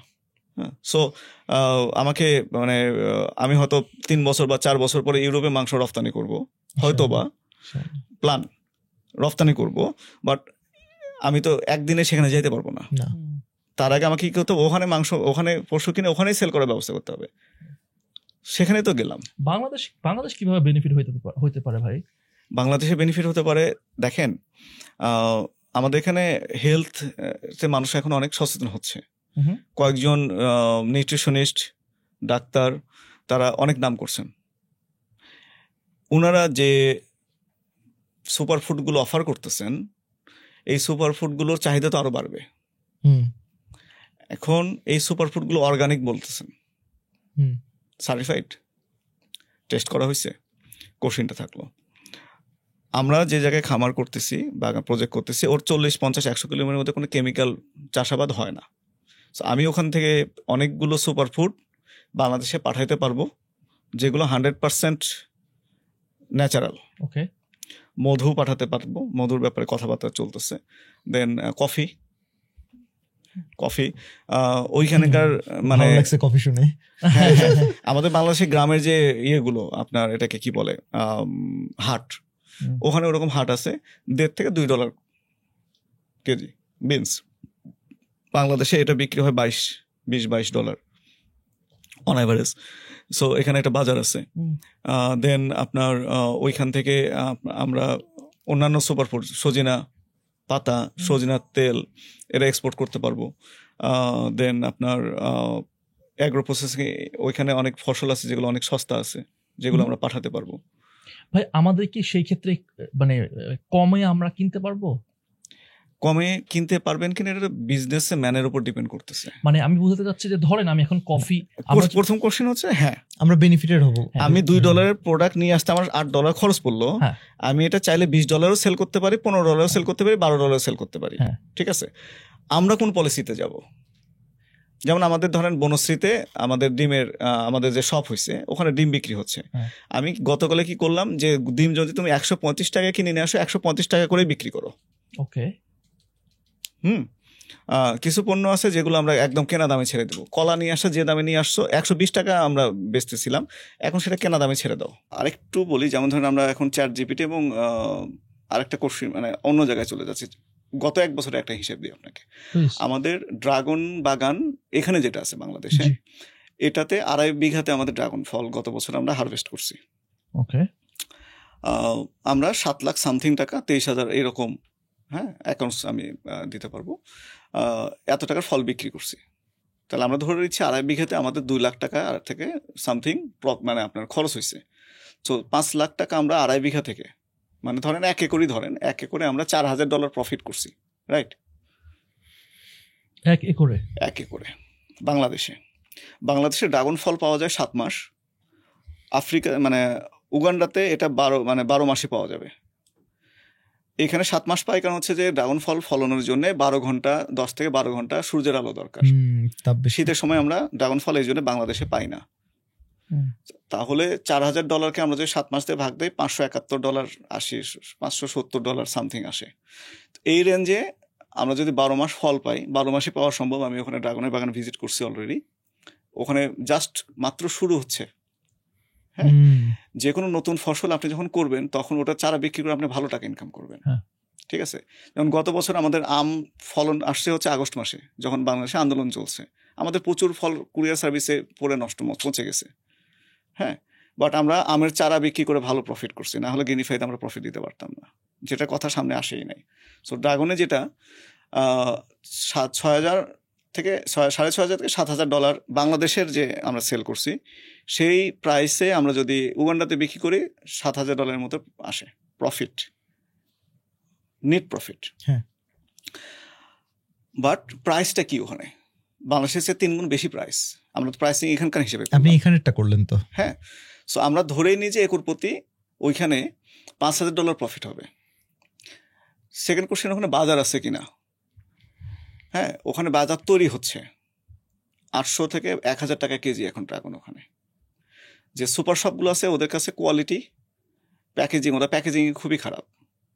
সো ওখানে বিট করার সুযোগ আছে, ক্যারি ফোর আছে, ওদের কাছে সরাসরি চুক্তিবদ্ধ হওয়া যাবে আর কি, যা প্রোডাকশন আমরা পৌঁছায় দিতে পারবো।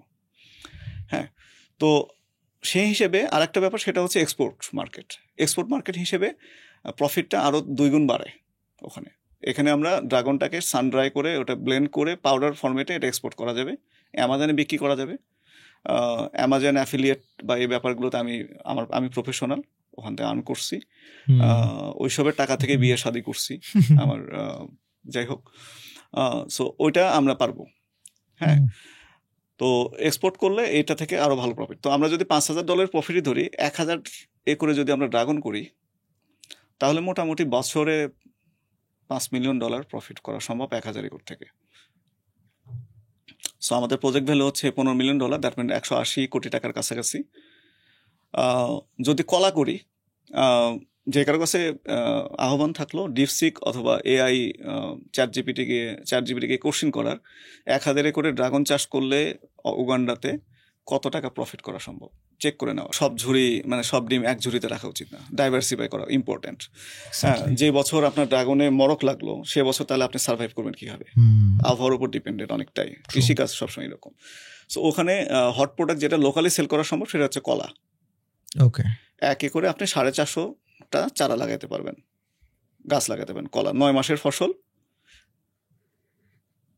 যদি 400টা লাগান, একর প্রতি আপনি $2 করে সেল করতে পারবেন একটা কলা। একটা কলা মানে কলার কাঁদি আর কি, $2 থেকে $2.5 সেল করা যায়। মানে হ্যাঁ, কলার কাঁদি আর কি $2 থেকে $2.5 ওখানকার লোকাল প্রাইস আমি যেটা বললাম সেটা করা সম্ভব। এটার ক্ষেত্রে আবার চ্যাট জিপিটি ভুল উত্তর দেবে, ডিপসিকও ভুল উত্তর দেবে, বাড়ায় বলবে। ডিপসিক এবং চ্যাট জিপিটি যেটা বলবে আমি বলবো সেটার 50% আপনি অ্যাকুরেট ধরতে পারেন প্রফিট। তো এবং ওখানকার লোকাল মার্কেটের সাথে আমি চ্যাট জিপিটির অ্যান্সার এগুলো আমি ভেরিফাই করছি। কলা যদি কোন, কলার ডিমান্ড ওখানে লোকালি প্রচুর, কারণ ওরা কলা খায়, কলা সিদ্ধ করে সেটাকে ভাতের মতো খায়, কলার প্রচুর ডিমান্ড। হ্যাঁ, এবং কোনো ক্রেডিট কালচার নাই, গুড নিউজ। আপনাকে ট্রাক নিয়ে আসবে, কলা মানে কাটবে, টাকা দেবে, নিয়ে চলে যাবে। আচ্ছা, সো 1,000 করে যদি আমরা এটা করি, ওটাও এরকম। এখন আমি যদি 5 বছরে ধরেন আমাদের যারা ইনভেস্টর তাদেরকে 5 থেকে 7 বছরের মধ্যে যদি ফুল ইনভেস্টমেন্ট রিটার্ন দিতে পারি, তারপরেও তারা 25 বছরের আমাদের প্ল্যান যেটা ইনভেস্টমেন্টের, যাদের কাছে ইনভেস্টমেন্ট নিচ্ছি $1,000 করে শেয়ার, এবং তারা যদি এটাকে আপনার 25 বছর পর্যন্ত আমাদের 25 বছর পর আমরা জমি কিনছি, রিয়েল এস্টেট হোক, এটা হোক, আমরা এটা সেল করে দিতে, তাহলে আশা করি তার চেয়ে বেশি টাকা দেওয়া সম্ভব। মানে যেটা যখন প্রজেক্ট ক্লোজ করবো তখন যেটা এখন বিনিয়োগ করতেছে তার চেয়ে বেশি টাকা আমি রিটার্ন করতে পারবো, মাঝখানে যেটা পাবে সেটা প্রফিট। এখন ক্যালকুলেশন করে যেটা আসে সেটা আমি হয়তো 5 বছর 6 বছরের টাকা সবার রিটার্ন করে দিতে পারবো, যদি সবার টাকা রিটার্ন করে দিতে পারি। যেমন এই মাসে আগামী 15 দিনের মধ্যে আমরা মোটামুটি $1 কোটি প্রফিটই দিতে যাচ্ছি অ্যারাউন্ড। আমাদের ব্যাচ 7 মানে এখানকার প্রজেক্ট বর্গ ব্যাচ 7 ক্লোজ হতে যাচ্ছে। কালকে রাত 3টা পর্যন্ত আমরা অ্যাকাউন্টস নিয়ে বসে আছি। আমার এই কারণেই আশা যে ব্যাচ 7 ক্লোজ হচ্ছে, সবার টাকা পয়সা রিটার্ন বুঝিয়ে দিয়ে তারপর আমি ফ্যামিলি নিয়ে চলে যাবো। মানে দুটো একসাথে ম্যাচ করে নিছি আর কি, ক্লিয়ার করে। সো আমরা যখন এটা রিটার্ন করে দিতে পারবো তখন তো বিশ্বাসযোগ্যতা আরও আসবে ইনশাআল্লাহ। হ্যাঁ, ওই সময়টা আমাদের আফ্রিকা থেকে মুভ করে ইউরোপে যাওয়ার কথা। আমরা 2030 সালের দিকে আমরা ইউরোপে আমাদের ফল এবং মানে সুপার ফুড এগুলো সেল করতে চাই। তার মানে এক্সপোর্ট করছেন আপনি ফাইনালি ইউরোপেও, আর এখানে হারভেস্ট হচ্ছে, মানে ফার্মিং হচ্ছে আপনার আফ্রিকাতেই। সো আপনি আফ্রিকাকে আসলে আপনার সেই ফার্মিং এবং কনজিউমার মার্কেট হিসেবে ট্রিট করছেন, আর পাশাপাশি 2030 থেকে ইউরোপের কনজিউমার মার্কেটটা ধরতে যাচ্ছেন। আচ্ছা ভাই, একটা আমি কথা বলি, যে দেখেন নাফিস একটু আগে একটা প্রশ্ন করছিল, হ্যাঁ, ক্রিটিক্যাল একটা প্রশ্ন। এই প্রশ্নটা তো আপনার তখনই আসে যখন আপনি অনেক মানুষের কাছ থেকে ইনভেস্টমেন্টের জন্য আপনি অনুরোধ করেন, অথবা বলেন যে দেয়ার ইজ অ্যান অপরচুনিটি, আপনি ইনভেস্ট করেন। এটা বলার সাথে সাথে তখন সে আপনাকে 10টা প্রশ্ন করে। এখন এখানে 1000 মানুষ ইনভেস্ট করলে 1000 প্রশ্ন, 1 লক্ষ মানুষ ইনভেস্ট করলে 1 লক্ষ প্রশ্ন, ভার্সেস আপনি তো একটা ভিসি ফার্ম থেকে এরকম টাকা তুলতে পারেন, আপনার যে গ্রোথ দেখতে পাচ্ছেন। ব্যাংক থেকে তো টাকা বা হয়তো ব্যাংকে মনে হয় কোনো। সো মানে আমার প্রশ্ন হচ্ছে, আপনি কেন এরকম লাখ লাখ মানুষের প্রশ্নের উত্তর দিতে হবে, ভার্সেস আপনার যে গ্রোথ রেট, স্টার্ট আপ মডেলে মানুষ চেষ্টা করে এভাবে পারে না, টেক নিয়ে এই করে সেই করে, ভার্সেস আলহামদুলিল্লাহ আপনি এগ্রিকালচারে স্টার্ট আপের মতো যেভাবে আগাচ্ছেন গ্রোথ নিয়ে, মাই কোয়েশ্চেন ইজ আপনি কি ভিসি বা এরকম কোনো জায়ান্ট একজনের সাথে কাজ করতে পারেন না? তারা আপনাকে কিছু কন্ডিশন বেঁধে দিবে যেটা আপনার স্বাধীনতার পরিপন্থী। আমার বিজনেস ভিসি ফান্ড অনেক বড় এক্সপিরিয়েন্সড, অনেক বিশেষজ্ঞ হতে পারে। আমার বিজনেসটা আমি সবচেয়ে ভালো বুঝি, এটা আমার কনফিডেন্স, কিন্তু সে এসে আমাকে আটকায় দেবে। এটা হচ্ছে 2 নাম্বার অ্যান্সার। মানে আপনার গ্রোথটা আটকে যাবে। হ্যাঁ, আপনার কোশ্চেন এটা 2 নাম্বার অ্যান্সার। আচ্ছা, 1 নাম্বার এক কোশ্চেন নাম্বার হচ্ছে ইন্টারেস্ট। আমরা শরিয়া কমপ্লেক্স কোম্পানি, আমার গার্ডস নাই আল্লাহ রাসূলের সাথে যুদ্ধ ঘোষণা করবো আমি, ইম্পসিবল। ভিসি ফান্ড হোক, ব্যাংক হোক, বিল গেটস হোক, অথবা what ever who ever it is, আমি ইন্টারেস্টের মধ্যে যাব না। ভিসি ফান্ডের কাছে গেলে আমি ইন্টারেস্টের একটা ব্যাংকিং এবং ইন্টারেস্টের মধ্যে বাধা পড়বো। কিন্তু ভিসিতে তো ইন্টারেস্ট নাই, ঘুরে ফিরে ওখানেই যাবে। আপনি ডিপ ডাউন করেন, কিভাবে? ইকুইটি দিচ্ছেন আপনি, হ্যাঁ জি, ওরা যে টাকাটা দিচ্ছে সেটাতে কন্ডিশন এবং আদার্স যে ব্যাপারগুলো আসবে সেখান থেকে আপনাকে ওই সুদের মধ্যে জড়াতেই হবে। কন্ডিশনের মধ্যে আপনি পড়বেনই যে দিক দিয়েই যান। তার চাইতে বেটার হচ্ছে আপনি 50% প্রফিট অথবা লস শেয়ার করেন, কিন্তু ইন্টারেস্টে না যান। আপনি তো আসলে আপনার বিজনেসে ইকুইটি দেন না, আপনি প্রজেক্ট ওয়াইজ কি করেন ভাইয়া? প্রজেক্ট ইনভেস্টমেন্ট নিচ্ছেন, প্রফিট দিচ্ছেন। কত পার্সেন্ট প্রফিট শেয়ার করেন? 50%। Net profit, 50%, net yes. প্রফিটের 50% আপনি Net শেয়ার profit, করেন, yeah. Which is very good. এখন আমি এটা দেখি উইন উইন, যে মানুষটা ইনভেস্ট করছে সেও এখান থেকে একটা উইন করছেন, এবং তার সে রিস্কের সাথে অ্যাসোসিয়েটেড, সে কিন্তু রিস্ক নিচ্ছে, হ্যাঁ, কারণ তার কোন সময় দেখি যে কম হতে পারে, বেশি হতে পারে, তাই না? আর আপনার জন্য উইনিং তো আমি বলবো আলহামদুলিল্লাহ অনেক ভালো, বিকজ আপনি ইকুইটি দেওয়া লাগতেছে না, and overall you are having the control and the way you are seeing it, সেই অনুযায়ী এটাকে গ্রো করানোর একটা সাহস পাচ্ছেন। কন্ট্রোল রাখাটা ইম্পর্টেন্ট। আমরা আফ্রিকাতে কিন্তু ইকুইটি দিচ্ছি না, বাট মালিকানা দিচ্ছি কিছু জায়গার। আমরা আফ্রিকাতে যে জায়গাগুলো এখন কিনছি, সামনে যেগুলো কিনবো, যেমন ধরেন আমাদের $15 মিলিয়ন সবটুকুই কি আমরা এগ্রিকালচারে দিব না, ওই এক ঝুড়ি থিওরি আর কি। আমরা আমাদের মনে হয় $3 থেকে $4 মিলিয়ন ম্যাক্সিমাম এগ্রিকালচারে লাগবে, ঠিক আছে। 50 কোটি টাকা আমরা চাচ্ছি, আমাদের প্ল্যান যেটা, আমরা রিয়েল এস্টেটে দিব। রিয়েল এস্টেট কি আমরা বিল্ডিং বানাবো 4-5টা শহরে, কেনিয়া, উগান্ডা, সাউথ সুদান, তানজানিয়ার কিছু জায়গায়। এখানে এটা আমরা ভাড়া দিব, যাতে আমাদের ওই বাড়ি ভাড়া থেকে আমাদের ফুল টিমের অপারেশন কস্ট উঠে আসে। হ্যাঁ, সেফটি, আমাদের টিমটাকে টিকে রাখা দরকার। টিম টিকে থাকলে পুরোটাই টিকে থাকবে। হ্যাঁ, এবং ডিজাস্টার মোমেন্টে যদি কোনো সমস্যা তৈরি হয় তখন আমরা ওটা দিয়ে সার্ভাইভ করে পুরো কোম্পানিকে স্টেবল, একদম স্টেবল জায়গায় রাখতে পারবো। এবং এই জায়গাটা যেহেতু অ্যাপ্রিসিয়েটিভ অ্যাসেট, 25 বছর পর আমরা যখন এই জিনিসগুলো সেল করতে যাব, রিসেল ভ্যালু আসবে অনেক বেশি। অর্থাৎ টাকা নিয়ে যেটা পালানোর ব্যাপারটা, আবার আসি, টাকা নিয়ে পালাতে হচ্ছে না।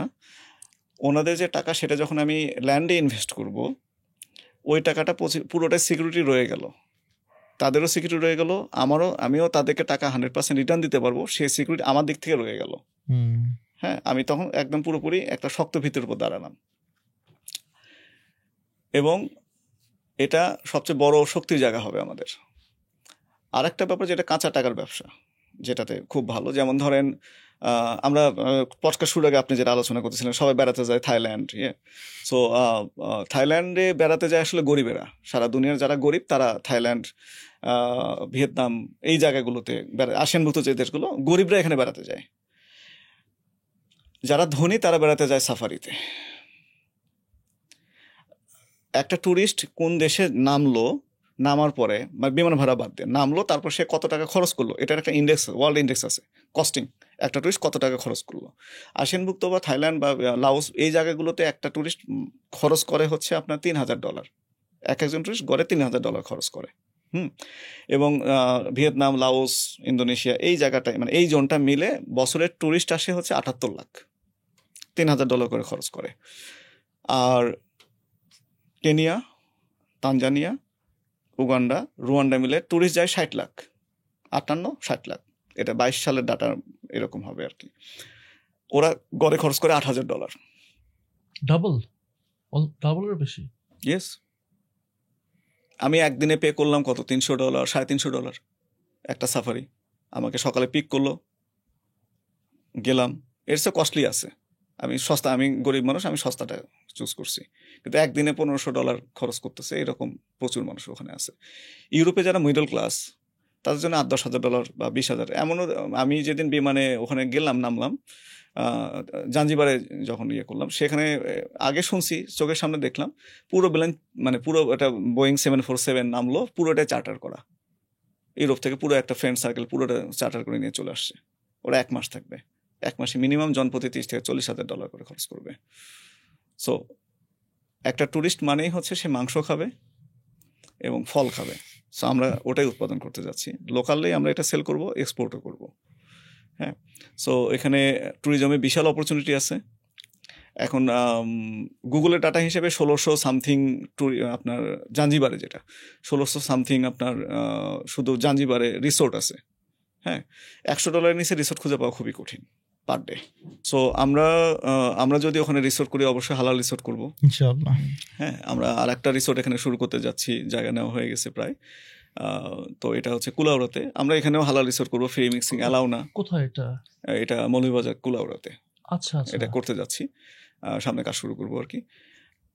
তো ট্যুরিজম বিজনেস আমরা ওখানে ট্যুরিজম বিজনেসে নামবো, ফ্যান্টাস্টিক। সাফারি, এবং আমরা অনলাইন প্রফেশনাল। হ্যাঁ, বাংলাদেশ হয়তো 40-50 জনের একটা টিম মার্কেটিংয়ে কাজ করবে অনলাইনে। সো আমরা ওখান থেকে ধরতে পারবো আর কি। এছাড়া আমাদের আরেকটা প্রজেক্ট আমরা অলরেডি রান করতেছি, theafricandreams.com নামে। এখানে আফ্রিকার 54টা দেশের আপনার কোন দেশে কি কি অপরচুনিটি আছে এটা নিয়ে ফিচার আর্টিকেল লেখা হচ্ছে। আমরা প্রতিদিন, আমাদের কাছে অলরেডি 500টা আর্টিকেল আছে, যেটা 1 থেকে 1,500 ওয়ার্ডের হিউম্যান রিটেন। ডেইলি আমরা এখন এই মাসে আমরা 2টা করে আর্টিকেল পাবলিশ করতেছি, আগামী মাস থেকে আমরা 3টা করে আর্টিকেল পাবলিশ করবো। এটা কন্টিনিউ চলবে। হ্যাঁ, এবং অলরেডি আমাদের এখন পার ডে 50টা প্লাস আমেরিকা থেকে ভিজিটর আসতেছে। সো 2030 সালে ব্যাপার যেটা বলছিলাম যে আমরা ইউরোপে শুরু করতে চাই। ইউরোপে ঢুকতে গেলে আমরা উগান্ডা কোম্পানি হিসেবে ঢুকবো না, সিলিকন ভ্যালি কোম্পানি হিসেবে ঢুকবো। সো এখানে লিগাল একটা প্রসিডিউর ব্যাপার আছে। Right. সেটা হচ্ছে যে আমি যদি আমেরিকান কোম্পানি আমেরিকান, ফ্রেশি ফার্ম একটা আমেরিকান কোম্পানি, ফিশ ফার্ম কি আমেরিকান? এটা ফিউচার প্ল্যান। আচ্ছা আমেরিকান কোম্পানি না হলে আপনি অনেক জায়গায় অ্যাক্সেসই পাবেন না, আচ্ছা। ঠিক না? আমরা বাংলাদেশি পাসপোর্ট, বাংলাদেশি এ নিয়ে আমাদের পসিবল না, আমাকে রিয়েলিটিতে আসতে হবে, নো ওয়ে। সো আমাকে আমরা রেজিস্টার করতে চাই আমেরিকান কোম্পানি হিসেবে। প্রোডাকশন হচ্ছে আফ্রিকায়, সেল করবো আমেরিকা, অ্যামাজনে আমরা সজিনা পাতা ট্যাবলেট, আপনার সজিনার তেল, ড্রাগনের এবং কিছু মেডিসিনাল উদ্ভিদ, যেমন ধরেন আপনার বিটার অরেঞ্জ, বাসিল অয়েল, এই ধরনের যে অয়েলগুলো আছে মেডিসিনাল, যেহেতু আমরা যেমন ধরেন এই একদম ন্যাচারাল যে অয়েলগুলো আছে মেডিসিনাল, এগুলো বিশাল একটা ডিমান্ড আছে। হ্যাঁ, আমাদের উগান্ডার সবচেয়ে বড় অপরচুনিটি যেটা, ধরেন ইন্ডিয়াতে কেউ একজন অর্গানিক করতেছে, ন্যাচারাল না, অর্গানিক করতেছে, ওর 40-50 কিলোমিটার মধ্যে রাসায়নিক কৃষি হচ্ছে। জার্মানির একটা রিসার্চে পাওয়া গেছে যে একটা বাগানে সে কাজ করতেছে, 40 কিলোমিটার দূরে একটা কেমিক্যাল দেওয়া হয়েছে, কীটনাশক, সেটা ওই 40 কিলোমিটার দূরেও এসে পড়ছে। সো আমরা যেখানে করতে যাচ্ছি সেখানে আসলে মানুষজনের ওই কেমিক্যাল কেনার টাকাই নাই। সো 100% ন্যাচারালভাবে উৎপাদন করতে পারবো। এতদিন আপনার $300 বিলিয়ন মার্কেট হয়ে যাচ্ছে আপনার 30 সালের মধ্যে। সো এখানে বিশাল একটা মার্কেট আছে আপনার মেডিসিনাল উদ্ভিদের। আমরা 1000 করে সজিনা করতে চাই, 1000 করে কলা করতে চাই, 1000 করে ড্রাগন করতে চাই, আরও 1000 করে আপনার মেডিসিনাল উদ্ভিদগুলো করতে চাই, 500 করে আমরা গরু করতে চাই। কারণ হচ্ছে গরু, আমি প্রথমে ভাবছিলাম গরু বেশি করবো, বাট রিটার্ন অফ ইনভেস্টমেন্ট হিসাব করলে আমরা এগুলোতে আরো বেশি, অনেক বেশি প্রফিট করতে পারি। 500 করে গরু করার এই জন্য দরকার আমার সার দরকার। গরুটা যেটা আসবে সেটা বাই প্রোডাক্ট। আমার এতদিনের প্ল্যান ছিল আমি গরুই করবো, বাট এখন আমাকে চেঞ্জ করতে হচ্ছে প্ল্যান। আমি যেখানে বেশি প্রফিট দেখবো সেখানে আমি কাজ করব। আর 300 করে আমরা তেলাপিয়া করতে চাই। এই যে এখানে আপনি যেমন 1000 একরে সজিনা এরকম ভাগ ভাগ করে বলছেন, ভাইয়া আমি জাস্ট একটা জানার জন্য, এইটা কি মানে কমপ্লেক্স ফার্মিং কি করলে কি বেটার হতো না, যে মিলেমিশে আসলে করা, মানে আমার জানার জন্য। হ্যাঁ, বিকজ আমি এরকম যখন দেখলাম পার্মাকালচারের কথা বলছেন, পার্মাকালচারটা আসলে যেভাবে হয় যে একটা জায়গায় এত পরিমাণ সজিনা মাটি থেকে যে পরিমাণ সজিনার জন্য যা যা প্রয়োজন তা নিয়ে নিচ্ছে, সো ওই মাটিটা ওই জিনিসটা ল্যাক করা শুরু করে, ইভেনচুয়ালি আসলে সার লাগে। ভাইয়া জাস্ট আপনি আমাকে একটু বলবেন যে না এই জায়গায় আসলে কিভাবে কাজ করে? রাইট, সজিনা খুব লো মেইনটেন্স একটা ফসল। সজিনা এবং শরীফা, আতাফল যেটা, এগুলোতে সার দিলে উল্টা ঝামেলা। হ্যাঁ, মানে ওরা মানে জঙ্গলি ভাবেই থাকতে চায়। ওকে, ও মাটি থেকে তেমন কোনো মানে পুষ্টি নেবে না যেটা ওই মাটিটাকে নষ্ট করবে আর কি। অল্প পরিশ্রমে এটা ফসল ফলে আর কি। হ্যাঁ, কলাও তাই, কলা লো মেনটেন্যান্স, ওকে সেচ দিতে হবে, কিছু সার দিতে হবে, কিন্তু মেনটেন্যান্স লো। ড্রাগন হাই মেনটেন্যান্স, হ্যাঁ, ড্রাগনের প্রচুর আপনার সার লাগবে। এত বেসিক্যালি আমি যে পরিমাণ যে গরুর কথা ড্রাগন, বললাম, হ্যাঁ, এই গরুর গোবরটা আসলে মেইনলি লাগবে হচ্ছে ড্রাগন ফল। ড্রাগনে, সজিনা এবং কলাতে অত বেশি লাগবে না, সজিনাতে তো লাগবেই না, হ্যাঁ, কলাতে অল্প লাগবে, হ্যাঁ, আর বেশি লাগবে হচ্ছে আমাদের ইয়েতে, হ্যাঁ, এই ড্রাগনে। ড্রাগনে। আমার আসলে বোঝার জায়গাটা ওইটাই যে এত পরিমাণ ড্রাগন যখন একসাথে করা হয়, মানে এটার রেজাল্টটা আসলে কবে নাগাদ গিয়ে আমরা বুঝতে পারবো যে না মাটির ক্ষতি হয় বা হয় না, নাকি মানে আসলে রিসার্চটা কি বলে? যেমন আমি ছোট্ট একটা জিনিস যে আইডিয়াটা পেলাম, আমি আপনার ওখানে যখন যাই তখন তো আমি দেখলাম যে ওই যে সাপাহার বা এগুলো হয়ে যখন যাচ্ছি ওইদিকে অনেক ভালো আম হচ্ছে। Right. তারপরে যদিও আপনার ওখানে যাওয়ার সময় পাশের গুলো দেখলাম খুব একটা ভালো না হলেও আলহামদুলিল্লাহ আপনার ফার্মে অনেক ভালো আম হচ্ছিল।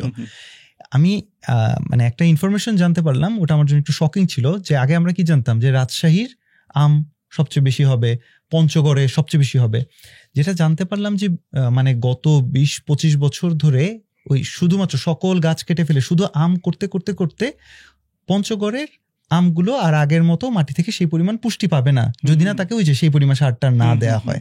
সো স্বাভাবিক একটা মানে আল্লাহ তো আসলে এভাবে করে বানায় নাই যে একটা জায়গায় শুধু এই গাছই হবে।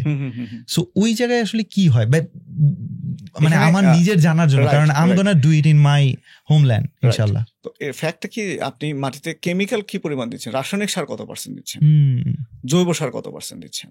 আচ্ছা, এখন আম বাগানের ক্ষেত্রে যদি স্পেসিফিক বলি, বেশিরভাগ আম বাগানে আপনার ঘাস পুড়ায়া দেওয়ার স্প্রে করা হচ্ছে, গ্লাইফোসেট। সো গ্লাইফোসেট যেটা, সেটা যখন ঘাস পুড়ায় ফেলতেছে, ওর সাথে ঘাসের নিচের যে পোকামাকড় যেগুলো ওই মাটির উপকার, পোকা মানে ক্ষতিকর না, পোকা দুই রকমই আছে, কিছু পোকা উপকারী, কিছু পোকা আপনার ক্ষতিকর, এরা নিজেরা ব্যালেন্স করে থাকে, একজন আরেকজনকে খায়, ইকোসিস্টেম। আপনি ঘাস যখন পুড়ায় ফেলতেছেন, ইকোসিস্টেমটা আপনি ধ্বংস করে ফেলছেন। আপনি মাটির যত্ন নিচ্ছেন না, স্বাভাবিকভাবে যত্ন নিচ্ছেন না, আপনি কৃত্রিমভাবে যত্ন নিচ্ছেন, তাহলে তো ডাউন, মাটির সয়েল কোয়ালিটি ডাউনগ্রেড হবেই। ট্রু। এখন আপনি যেমন ধরেন যদি ওখানে জৈব মানে বাস্তুসংস্থানটাকে সাথে অ্যারেঞ্জ করেন, মানে একটু কনসিডার করেন, হ্যাঁ, তাহলে তো মাটির সমস্যা হচ্ছে না। I get it. ভাই আপনি একটা কথা বলেন যে ওল্ড মানি, আপনার একটা কনসেপ্ট আছে ওল্ড মানি ভার্সেস নিউ মানি। আপনি আপনার বিজনেস পলিসিতে এই ব্যাপারটা একটু বলেন যে আপনার বিজনেস পলিসিতে ওল্ড মানি বা এই জিনিসটা, let's just talk about it, I want to know more about it, কাজ আপনি এই যে ব্যাপারটা নিয়ে কথা বলেন আর কি আপনার ফেসবুক স্ট্যাটাসে। ওল্ড মানি আসলে ইহুদিদের কনসেপ্ট, হ্যাঁ, ইহুদি, মারোয়ারি, গুজরাটি এরা এটা ইউজ করে, এবং শিয়া সম্প্রদায় অর্থাৎ আপনার ইরানিয়ান যারা আছে, সো এরা কিন্তু পৃথিবীর সবচেয়ে সেরা বিজনেসম্যান, বা পার্সিয়ানরা মেইনলি, কারণ সিল্ক রুটের মাঝখানে ওরা বসে আছে। সো ওল্ড মানিটা এরকম, যেমন ধরেন আমরা বাঙালিরা কি করি, আমাদের নর্মাল ব্যাপারটা হচ্ছে বাবা ছিল টিচার, ছেলে হয়ে গেছে হচ্ছে অন্য একটা প্রফেশনে চলে গেছে, বাবা ছিল কাপড় ব্যবসায়ী, ছেলে হয়ে গেছে ম্যাজিস্ট্রেট। সো লিগেসি মানে জিরো থেকে শুরু করে সবাই। ওল্ড মানি থিওরি যেটা, সেটা হচ্ছে যে মানে এমন জায়গায় অর্থ ইনভেস্ট করা, দুটো দেশের মধ্যে যুদ্ধ লাগলেও যেন সেই অ্যাসেটটা মানে নষ্ট না হয়। ওয়াটারলোর যুদ্ধে রথচাইল্ড ফ্যামিলি, এক ছেলে ইংলিশদেরকে ইনভেস্ট করছিল, আর এক ছেলে ফ্রেঞ্চদেরকে ইনভেস্ট করছিল। যুদ্ধে যেই জিতুক টাকা আমার ঘরেই আসবে, ফ্যামিলিতে আসবে।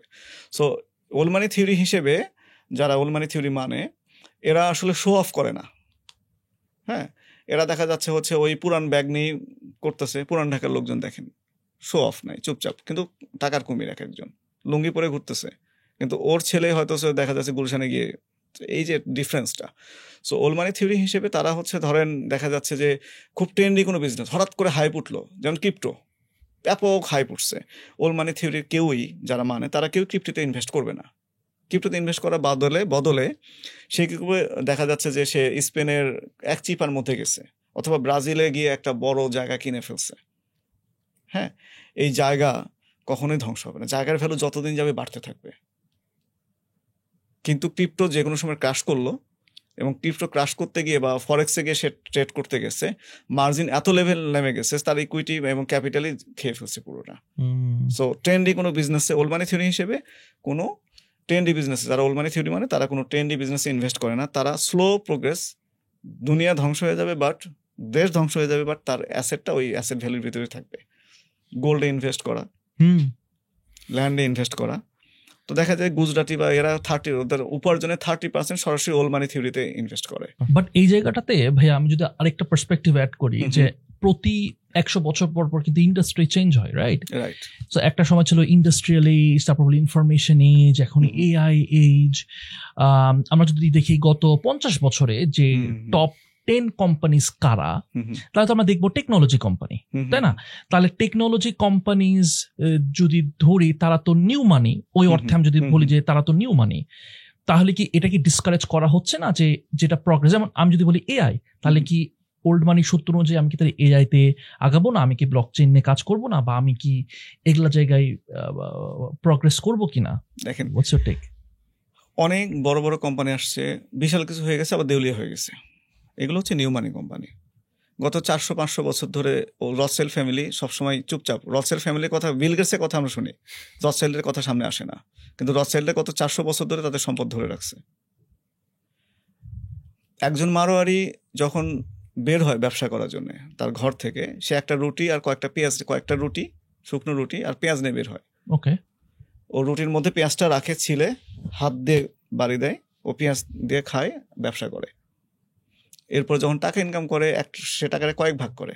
এক ভাগ মাটির নিচে পুঁতে রাখে, জমি কিনে। আচ্ছা। এক ভাগ তার বিছানার নিচে রাখে, শিওরের নিচে। এটা হচ্ছে বিজনেসে যখন তার ব্যাকআপ মানি, বিজনেসে যখন টাকা ব্যাকআপ দিতে হবে, ইমার্জেন্সি ফান্ড। আর এক টাকা সে রিয়েল ফান্ড, মানে বিজনেসে বিনিয়োগ করে। মারোয়ারিদের কথা হচ্ছে, আমি যখন কোথাও টাকা ছুঁড়ে মারবো, 1 পয়সা হলে ওখান থেকে আমার রিটার্ন আসতে হবে। ঠিক আছে? নবাব সিরাজউদ্দৌলা বেশি ধনী ছিল না জগৎ শেঠ বেশি ধনী ছিল? শেষ পর্যন্ত টিকে থাকছে কে? সো কে ভালো কে ভিলেন সেটা ডিফারেন্ট আলোচনা, বিজনেস পারপাস। সো ফ্যাক্ট হচ্ছে, ওল্ড মানি যারা, তাদের সম্পদ পারিবারিকভাবে বাড়তে থাকবে, ধরে রাখবে। নিউ মানিতে যখনই আপনি যাবেন, এই যে বললেন, আপনি নিজে বললেন যে 100 বছর পর চেঞ্জ হচ্ছে, ওল্ড মানি 200, 300, 500 বছর ধরে টিকে থাকবে। ইহুদিরা এত ধনী কেন? গত 2000 বছর ধরে তো মানে অলওয়েজ তারা এই ওল্ড মানি থিওরি মেনে চলতেছে, যে কারণে তাদের অ্যাসেট এত বেশি, এদের শিকড় অনেক মজবুত। আমরা বারবার জাম্পিং মেন্টালিটি আছে না, যে একজন খুব মেধাবী মানুষ আজ এটা করতেছে, কাল ওটা করতেছে, আলটিমেটলি দেখা 60 বছর বয়সে সে কিছুই করতে পারে না। ওল্ড মানি ব্যাপারটা হচ্ছে খুব স্টেবল, ধৈর্য লাগবে, স্টেবল 20 বছর, 30 বছর, 40 বছর, 100 বছর, 200 বছর। কন্ডিশন একটাই, দুটো দেশের মধ্যে যুদ্ধ লাগবে, এরপর আমার সম্পদ কমবে না। আচ্ছা, এটা চকচকা না, খুব স্লো। এখন ধরেন আমি বিনিয়োগ করতে পারি হচ্ছে, ধরেন নতুন একটা বুর্জ আল খলিফাতে আমি বিনিয়োগ করতে পারি, ট্রেন্ডি বিজনেস।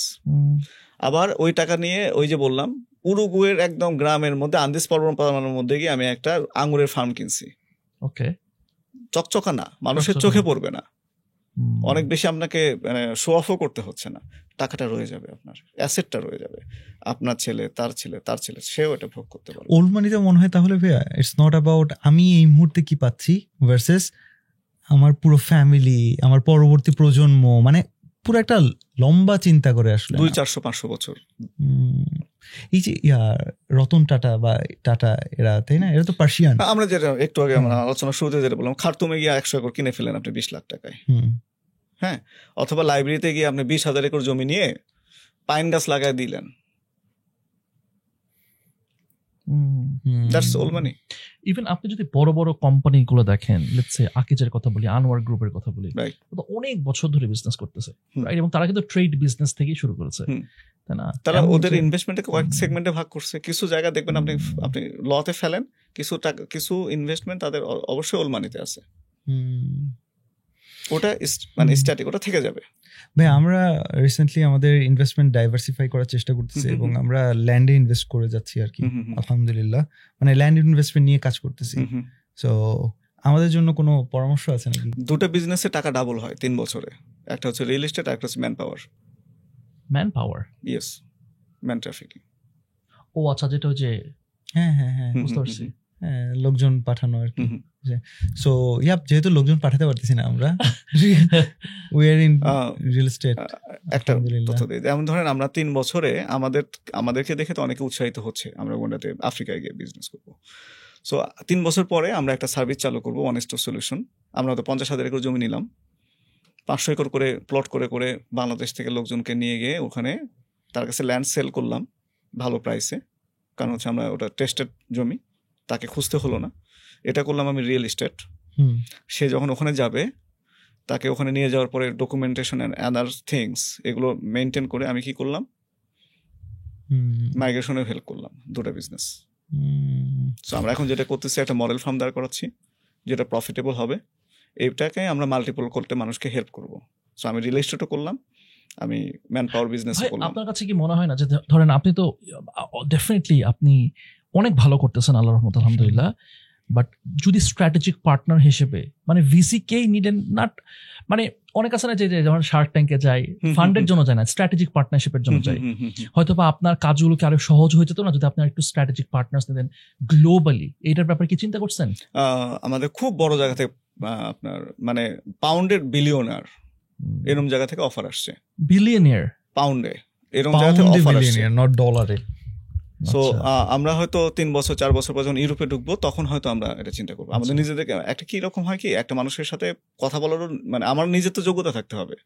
সো আমরা এখনো ক্যাপেবল মনে করতেছি না নিজেকে ওই লেভেলে গিয়ে তাদের সাথে পার্টনারশিপে যাওয়ার। আমরা হয়তো দেখা যাচ্ছে যে ইউরোপের সবজি সাপ্লাইয়ের জন্য কারোর সাথে হয়তো পার্টনারশিপে চলে যাবো। যেমন এখন আমাদের কাছে 600 টন প্রতি মাসে কাঁচামরিচের এক্সপোর্ট করার এখন রাইট নাও অর্ডার আছে। আমরা বলছি যে না, আমরা প্রথম বছর আমরা নিজের আগে টেস্ট করব, উৎপাদন করব 1-2 সিজন, দেন আমরা আপনাদের সাথে এটা আপনার কন্ট্রাক্ট ফার্মিং এ চলে যাব। হ্যাঁ, সো অফার আসবে, বাট অফার আসার আগে নিজেদেরকেও গোছানোর ব্যাপার আছে, আমি সার্ভিসটা তাদেরকে দিতে পারছি কিনা। আপনি একা যে করতেছেন, ধরেন আপনি তো এখন সিইও ফ্রেশি ফার্মের, আপনি ফ্যামিলি নিয়ে, আমি যতটুকু জানি আপনি বলেছেন যে এই বছর এই মাসে অ্যাকচুয়ালি আপনি মুভ করতেছেন উগান্ডাতে, ফ্যামিলি নিয়ে চলে যাচ্ছেন, অথবা 1-1.5 বছর থাকবেন। তাহলে এই ব্যাপারটা কিভাবে করতেছেন আপনি? ওইখানে বুঝতে পারতেছেন ওখানে আপনাকে থাকতে হবে বিকজ ওখানে আপনার বিজনেস, বাট এখানেও একটা অংশ আছে, দেন দুবাই একটা হাব করতেছেন, এই সব কিছু অপারেশনস ওয়াইজ আপনি জিনিসটা ম্যানেজ কিভাবে করছেন? এটা তো হিউজ, আমি ইয়াটা দেখতেছি, কিভাবে কি ম্যানেজ করতেছেন বা কিভাবে ম্যানেজ করবেন অ্যাকচুয়ালি আপনি? এটা হচ্ছে কি, দেখেন একটা প্রতিষ্ঠান তৈরি করতে গেলে আপনার অনেকগুলো লিডার দরকার। জি, মাইক্রো ম্যানেজমেন্ট সবকিছু যদি আমি করতে যাই আমি মারা যাব, জি, এত প্রেশার নিলে। সো আপনাকে দেখতে হবে যে আপনার নিচের লেয়ারে, আমি এটাকে লেয়ারিং সিস্টেম বলতেছি, আপনার পরে যারা আসতেছে তারা লিডার হিসেবে নিজেকে তৈরি করতে পারতেছে কিনা, আপনি তাকে লিডার হিসেবে তৈরি করতে পারতেছেন কিনা, এবং তাদেরকে লিডার হিসেবে গ্রো করার জন্য অপশন দিচ্ছেন কিনা, হ্যাঁ, পুরো ক্ষমতা নিজের হাতে নিয়ে রাখছেন কিনা, এটা ডিস্ট্রিবিউট করে দেওয়া উচিত। মাইক্রো ম্যানেজমেন্টে আপনার হাত দেওয়া উচিত না। আমি কোথায় জানি এরকম বলছিলাম যে ধরেন যে কোম্পানির মালিককে অপারেশনে কাজ করতে হয় তাহলে সেটা হয়ে যাবে মুদি দোকান। বাট ইনিশিয়াল ফেজে কাজ করতে হবে না?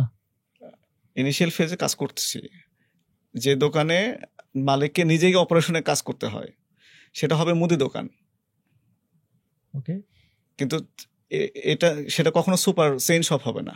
চেইন শপ হতে গেলে আপনাকে লিডার ক্রিয়েট করতে হবে। সো আমাদের এখানে আমরা যেটা করছি, যেমন আমাদের খামারে গরু কেনা বেচা এগুলো যা কিছু করতেছে এগুলো আমাদের র্যাঞ্চ ম্যানেজার যে অমিত, সে করতেছে। হ্যাঁ, ও লিডার হিসেবে চমৎকার, ওকে আমি প্রচুর স্পেস দিচ্ছি, ও শাইন করছে এই জায়গাটায়। ও এখন যেটা করছে, ওকে কিন্তু আমরা এখন 2 মাসের জন্য ঢাকায় নিয়ে আসছি, ফার্ম ছেড়ে দাও, তোমার নিচের লেয়ারে আরো লিডার ক্রিয়েট হচ্ছে কিনা। ওর নিচে লিডার ক্রিয়েট হয়েছে, চয়ন নামে একটা ছেলে। চয়নও যখন থাকে না, সোহাগ নামে একটা ছেলে পুরোটা টেক ওভার করে, অপারেশন পুরোটাই স্মুথলি চলতেছে। অর্থাৎ আপনাকে লেয়ারিং সিস্টেমে লিডার ক্রিয়েট করবেন, আপনার অর্গানাইজেশনটা এইভাবে দাঁড় করাতে হবে যে আপনার ক্রমাগত নিচে লেয়ার তৈরি হবে, না হলে আপনি যখন আরো উপরে উঠতে থাকবেন আপনার নিচে আরো লিডার প্রয়োজন পড়বে। লিডারশিপের কোন গুণগুলাকে আপনি দেখেন একজন মানুষের মধ্যে গড়ে ওঠার জন্য, যে এই কয়টা গুণ যদি দেখা যায় তাহলে সে আসলে একটা লিডার হয়ে উঠতেছে? 1 নম্বর হচ্ছে যে মানে সাহস, মানে দায়িত্ব নেওয়া নিজে থেকে, সেলফ মোটিভেটেড কিনা, সে সেলফ মোটিভেটেড কিনা, প্রবলেম সলভিং স্কিল আছে কিনা, কুইক ডিসিশন মেক করতে পারতেছে কিনা। এটাকে আপনি যখন তাকে হায়ার করেন তখনই এটা জাজ করে ফেলেন? খুব সহজে এটা বের করা যায়। তো লিডার বাই বর্ন হয়, লিডার ক্রিয়েট করা যায় না। আপনি তাকে মানে একটা শেপে নিয়ে আসতে পারবেন, ডায়মন্ডই এটাকে কাট করতে হবে। হ্যাঁ, কিন্তু সে ডায়মন্ড, আপনি একটা কয়লাকে যতই কাটিং করেন সে ডায়মন্ড হবে না। লিডার সবসময় বাই বর্ন হয়। সো আপনি যখন একটা অর্গানাইজেশনের লিডার প্রয়োজন হবে, আপনি সিম্পলি একটা কোশ্চেন করলেই মানে আপনি ধরেন একজন এমপ্লয়ি আসতেছে, আপনি তার সাথে বার্সেলোনা, মেসি এবং রোনালদো নিয়ে ঝগড়া শুরু করে দিলেন, 15 থেকে 20 মিনিট ঝগড়া চলছে, এর মধ্যে ছোট্ট করে কোশ্চেন করে, তুমি ফুটবল খেলো? না ভাই ফুটবল খেলি না। তো কি খেলো? ভাই আমি বাস্কেটবল খেলি। ক্যাপ্টেন ছিল নাকি? না ভাই ক্যাপ্টেন ছিলাম না। ও লিডার না। তারপর আরো 10 মিনিট কথা বলে তারা বিদায় করেন, ও লিডার না। যে লিডার সে স্কুল লাইফের অথবা ক্রিকেট টিমের, খেলাধুলা বা জীবনের যে কোনো জায়গায় অথবা থিয়েটারে সে কোথাও না কোথাও লিডার ছিল। লিডারকে আপনি কখনোই চাপায় রাখতে পারবেন না, লিডারশিপ অটোমেটিক বের হয়ে আসবে। আমাকে এই পুরো জায়গা থেকে সরাই নিয়ে আরেকটা নতুন জায়গায় নিয়ে ফেলে দেন, উইথিন 2 মাস দেখবেন যে আমি লিডারশিপে চলে আসছি। ভাই মানে you have just solved a huge problem for me, আলহামদুলিল্লাহ। ঠিক আছে, আপনি 15 মিনিট রিক্রুটমেন্টের সময় 15-20 মিনিট ধরে মানে অন্য সব বিষয় নিয়ে আলোচনা করবেন। সে যদি সাহিত্যের লোক হয় সাহিত্য নিয়ে মাঝখানে শুধু জিজ্ঞেস করবেন সে তার লাইফের এন্টার লাইফের কোথাও সে লিডার ছিল কিনা, মিনিমাম হলেও যে সে ফুটবল টিমের ক্যাপ্টেন ছিল, অথবা সে ক্লাস ক্যাপ্টেন ছিল, অথবা সে যে পিকনিকগুলো হয় ওদের ওখানে পিকনিক, বন্ধুদের পিকনিক হয় সেখানে সেই অ্যারেঞ্জ করতেছে, অথবা কোন ক্লাবের প্রেসিডেন্ট ছিল, হোয়াটএভার ইট ইজ, সে কোথাও না কোথাও লিডার ছিল। রোল সে পালন করছে কিনা এবং করলেও কেমন করছে। ভাই আরেকটা কথা, সেটা হচ্ছে একটা কোম্পানি চালানোর সময় আপনার কাছে কি মনে হয় কি পরিমাণ লিডারশিপ কোয়ালিটি ছেলে পেলে নেওয়া দরকার, আর কি পরিমাণ এটা না থাকলেও চলে? আপনার সেকেন্ড থার্ড লেয়ার অবশ্যই লিডার দরকার, তারা আপনাকে রিল্যাক্স দিয়ে দিবে। একটু আগে যেটা বলছিলাম মুদি দোকানদার আর হচ্ছে চেইন শপ, ঠিক আছে, কোম্পানির যিনি ওনার জি লিডারশিপ পজিশনে আছেন ওনাকে ভিশনারি হইতে হবে। ভিশনারি মানে সে হচ্ছে বিজনেস ডেভেলপমেন্টের শুধু চিন্তা করবে, জি অপারেশন বড় কিভাবে করা যায়, আর সে ডেভেলপমেন্ট নিয়ে চিন্তা করবে, রিসার্চ এন্ড ডেভেলপমেন্ট গুলো নিয়ে সে কাজ করবে। কারণ তার নলেজ আর নিচে মানে সেকেন্ড থার্ড ফোর্থ লেয়ারে সেই স্কিল থাকবে না, সেই ভিশনটা সে ক্লিয়ার না অ্যাকচুয়ালি কি করতে চাচ্ছেন। হ্যাঁ, সো এখানে সেকেন্ড থার্ড লেয়ারে আপনি লিডার নিয়ে আসেন, তারপরে কর্মী বাহিনী নিয়ে আসেন, তারপর আবার তার নিচে আবার লিডার দিয়ে দেন। আমি এটা করি, সেকেন্ড থার্ড লেয়ারে লিডার নিয়ে আসেন, হ্যাঁ ফোর্থ লেয়ারে কর্মী বাহিনী নিয়ে আসেন, তারপর আবার কিছু লিডার বসান।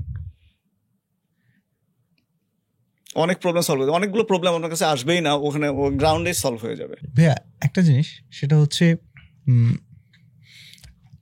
আপনার টিমের মধ্যে আপনি কি পরিমাণ ট্রেনিং দেন? আবার ওকে, যেমন ধরেন আমরা শুক্রবার একটা ট্রেনিং অ্যাটেন্ড করব, আসিফ আমাদের একজন বাংলাদেশি ট্রেনার, ওনার শুক্রবার একটা সেশন আছে, leadership or motivation whatever it is, এইগুলো ফুল হিসেবে কাজ করে। অনেক ভালো ট্রেনিং হোক অথবা মাঝারি মানের হোক, এইগুলো ইভেন্টগুলোতে অ্যাটেন্ড করা, এনার্জাইজ করা।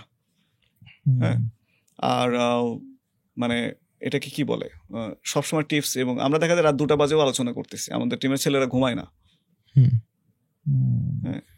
আসলে এটা ডিপেন্ড করতেছে লিডারের উপরে, তাই না? মানে আপনি নিজে তো অনেক বেশি passionate, leaders lead by example, ওইটাই আর কি, leaders lead by example. Fantastic, মানে আপনি যেরকম হবেন সেটা আসলে ওটা আস্তে আস্তে নিচের দিকে ফ্লো করবে। সো এখানে আসলে লিডারকে সামনে আসতেই হবে। হ্যাঁ, এখন আমার টিমের ছেলেরা যদি 10 ঘন্টা কাজ করে, আমাকে 12 ঘন্টা কাজ করতে হবে। ফ্যান্টাস্টিক। সবচেয়ে চ্যালেঞ্জের জায়গায় আমাকে নিতে হবে। যেমন ধরেন আমাদের ব্যাচ 7-এর এখন রিটার্ন দেওয়ার সময় হয়েছে, ঠিক আছে না? আমার ছেলেরা সাহস কখন পাবে? আমি ফার্স্ট আফ্রিকা চলে গেছি, রিটার্ন দিতে হবে, আমাকে এখানে থাকা উচিত, অন গ্রাউন্ড চলে আসছি। আবার ব্যাচ 8-এ যখন রিটার্ন দেওয়া হবে, আমি তখন এখানে থাকবো, পালাই গেলাম নাকি আবার ফেরত আসলাম, ঠিক আছে না? সো এখানে হ্যাঁ, যেমন আমি সকাল ঘুম থেকে ওঠার পরে রাত 3টা বাজে যখন আমি ঘুমাতে যাচ্ছি, দেখা যাচ্ছে আমি রাতে আমার যখন আলাদা সময় আমি বের করতেছি, আমি পড়াশোনা করতেছি আরো ডেভেলপমেন্ট, বিজনেস ডেভেলপমেন্ট কিভাবে করা যায়, নতুন প্রোডাক্ট কিভাবে ডেভেলপ করা যায়। যেমন আমরা এখন একটা প্রোডাক্ট ডেভেলপ করতে চাচ্ছি, সেটা হচ্ছে রেডি টু কুক। ওকে, হ্যাঁ, রেডি টু কুক আমরা টেস্ট চালাচ্ছি। হ্যাঁ, গতকাল আমরা একটা টেস্ট করলাম, আজকে আর একটা টেস্ট করবো, মেরিনেটেড করা রাখা আছে ফ্রিজে। দেন আরেকটা গতকাল আমি যেটা ভাবলাম যে ঠিক আছে, মেরিনেটেড করা তো অনেকে বেস্ট বিক্রি করতেছে, আমরা চিন্তা করলাম যে ফ্রেশ মাংস 250 গ্রাম মাংস নিলাম, পেঁয়াজের পেস্ট করা আছে। তারপরে আমরা যেমন আগে গ্রামে কি করতো, শিলপাটাই আপনার মরিচ ইয়ে করে পিষে সেটাকে তরকারিতে দেওয়া হতো, স্বাদ হতো প্রচন্ড ভালো। সো আমরা মরিচ, তারপরে আপনার মশলা সবকিছু এখানে আচারের মতো সামনে রাখা থাকবে। 250 গ্রাম মাংস নিলাম, ওখান থেকে এক চামচ যতটুকু পরিমাণ মশলা দিয়ে একদম প্যাকেট করে দিয়ে দিলাম, গিয়ে জাস্ট পানি দিয়ে রান্না করে খেয়ে ফেলেন উইথিন 30 মিনিটস। তো এই যে প্রোডাক্ট ডেভেলপমেন্ট, এখানেও কিছু কাজ করতে হচ্ছে। হ্যাঁ, তো প্রথমে হাতে ধরে তুলে করতে হবে। তারপর যখন টিম তৈরি হয়ে যাবে তখন তো আপনি ছেড়েও দিতে হবে মাঝে মাঝে। হ্যাঁ, এই যে অমিতকে আমি খামার থেকে 2 মাসের জন্য এখানে নিয়ে আসছি, ওরও চেঞ্জ আসলো, গত 2 বছর ধরে ওখানে হার্ড ওয়ার্ক করছে, একটু চেঞ্জ হোক ওকে কিছু ট্রেনিং করে। গতকাল ও হচ্ছে তরমুজে কিভাবে উৎপাদন করা যায় সেটা ট্রেনিং করলো সারাদিন ব্যাপী, ওর চেঞ্জ আসলো। ওকে ওখান থেকে সরাই নিয়ে আসলে তো ওইখানকার টিম তৈরি হবে না। না সরলে হবে না। সো এই লিডার আছে, বাট তাকে তো গ্রুমিংও করার ব্যাপার আছে। Yes. So thank you Zahid ভাই, আপনার জন্য শুভকামনা। আপনি ফাটাই দেন ভাই এবং আমাদেরকে রাস্তা তৈরি করেন যাতে আমরা আরো অনেক উদ্যোক্তা তৈরি হয়, আরো অনেক গ্লোবাল ব্র্যান্ডস তৈরি হয়। আমাদের জন্য দোয়া করবেন। আপনারা তো আমরা তো চাই আপনারা অনেক সাকসেসফুল হন, যাতে করে একটা বাংলাদেশে এরকম ভালো ভালো কেস স্টাডিজ তৈরি হয়। So thank you so much for coming. ইনশাআল্লাহ। আসসালামু আলাইকুম। ওয়ালাইকুম আসসালাম।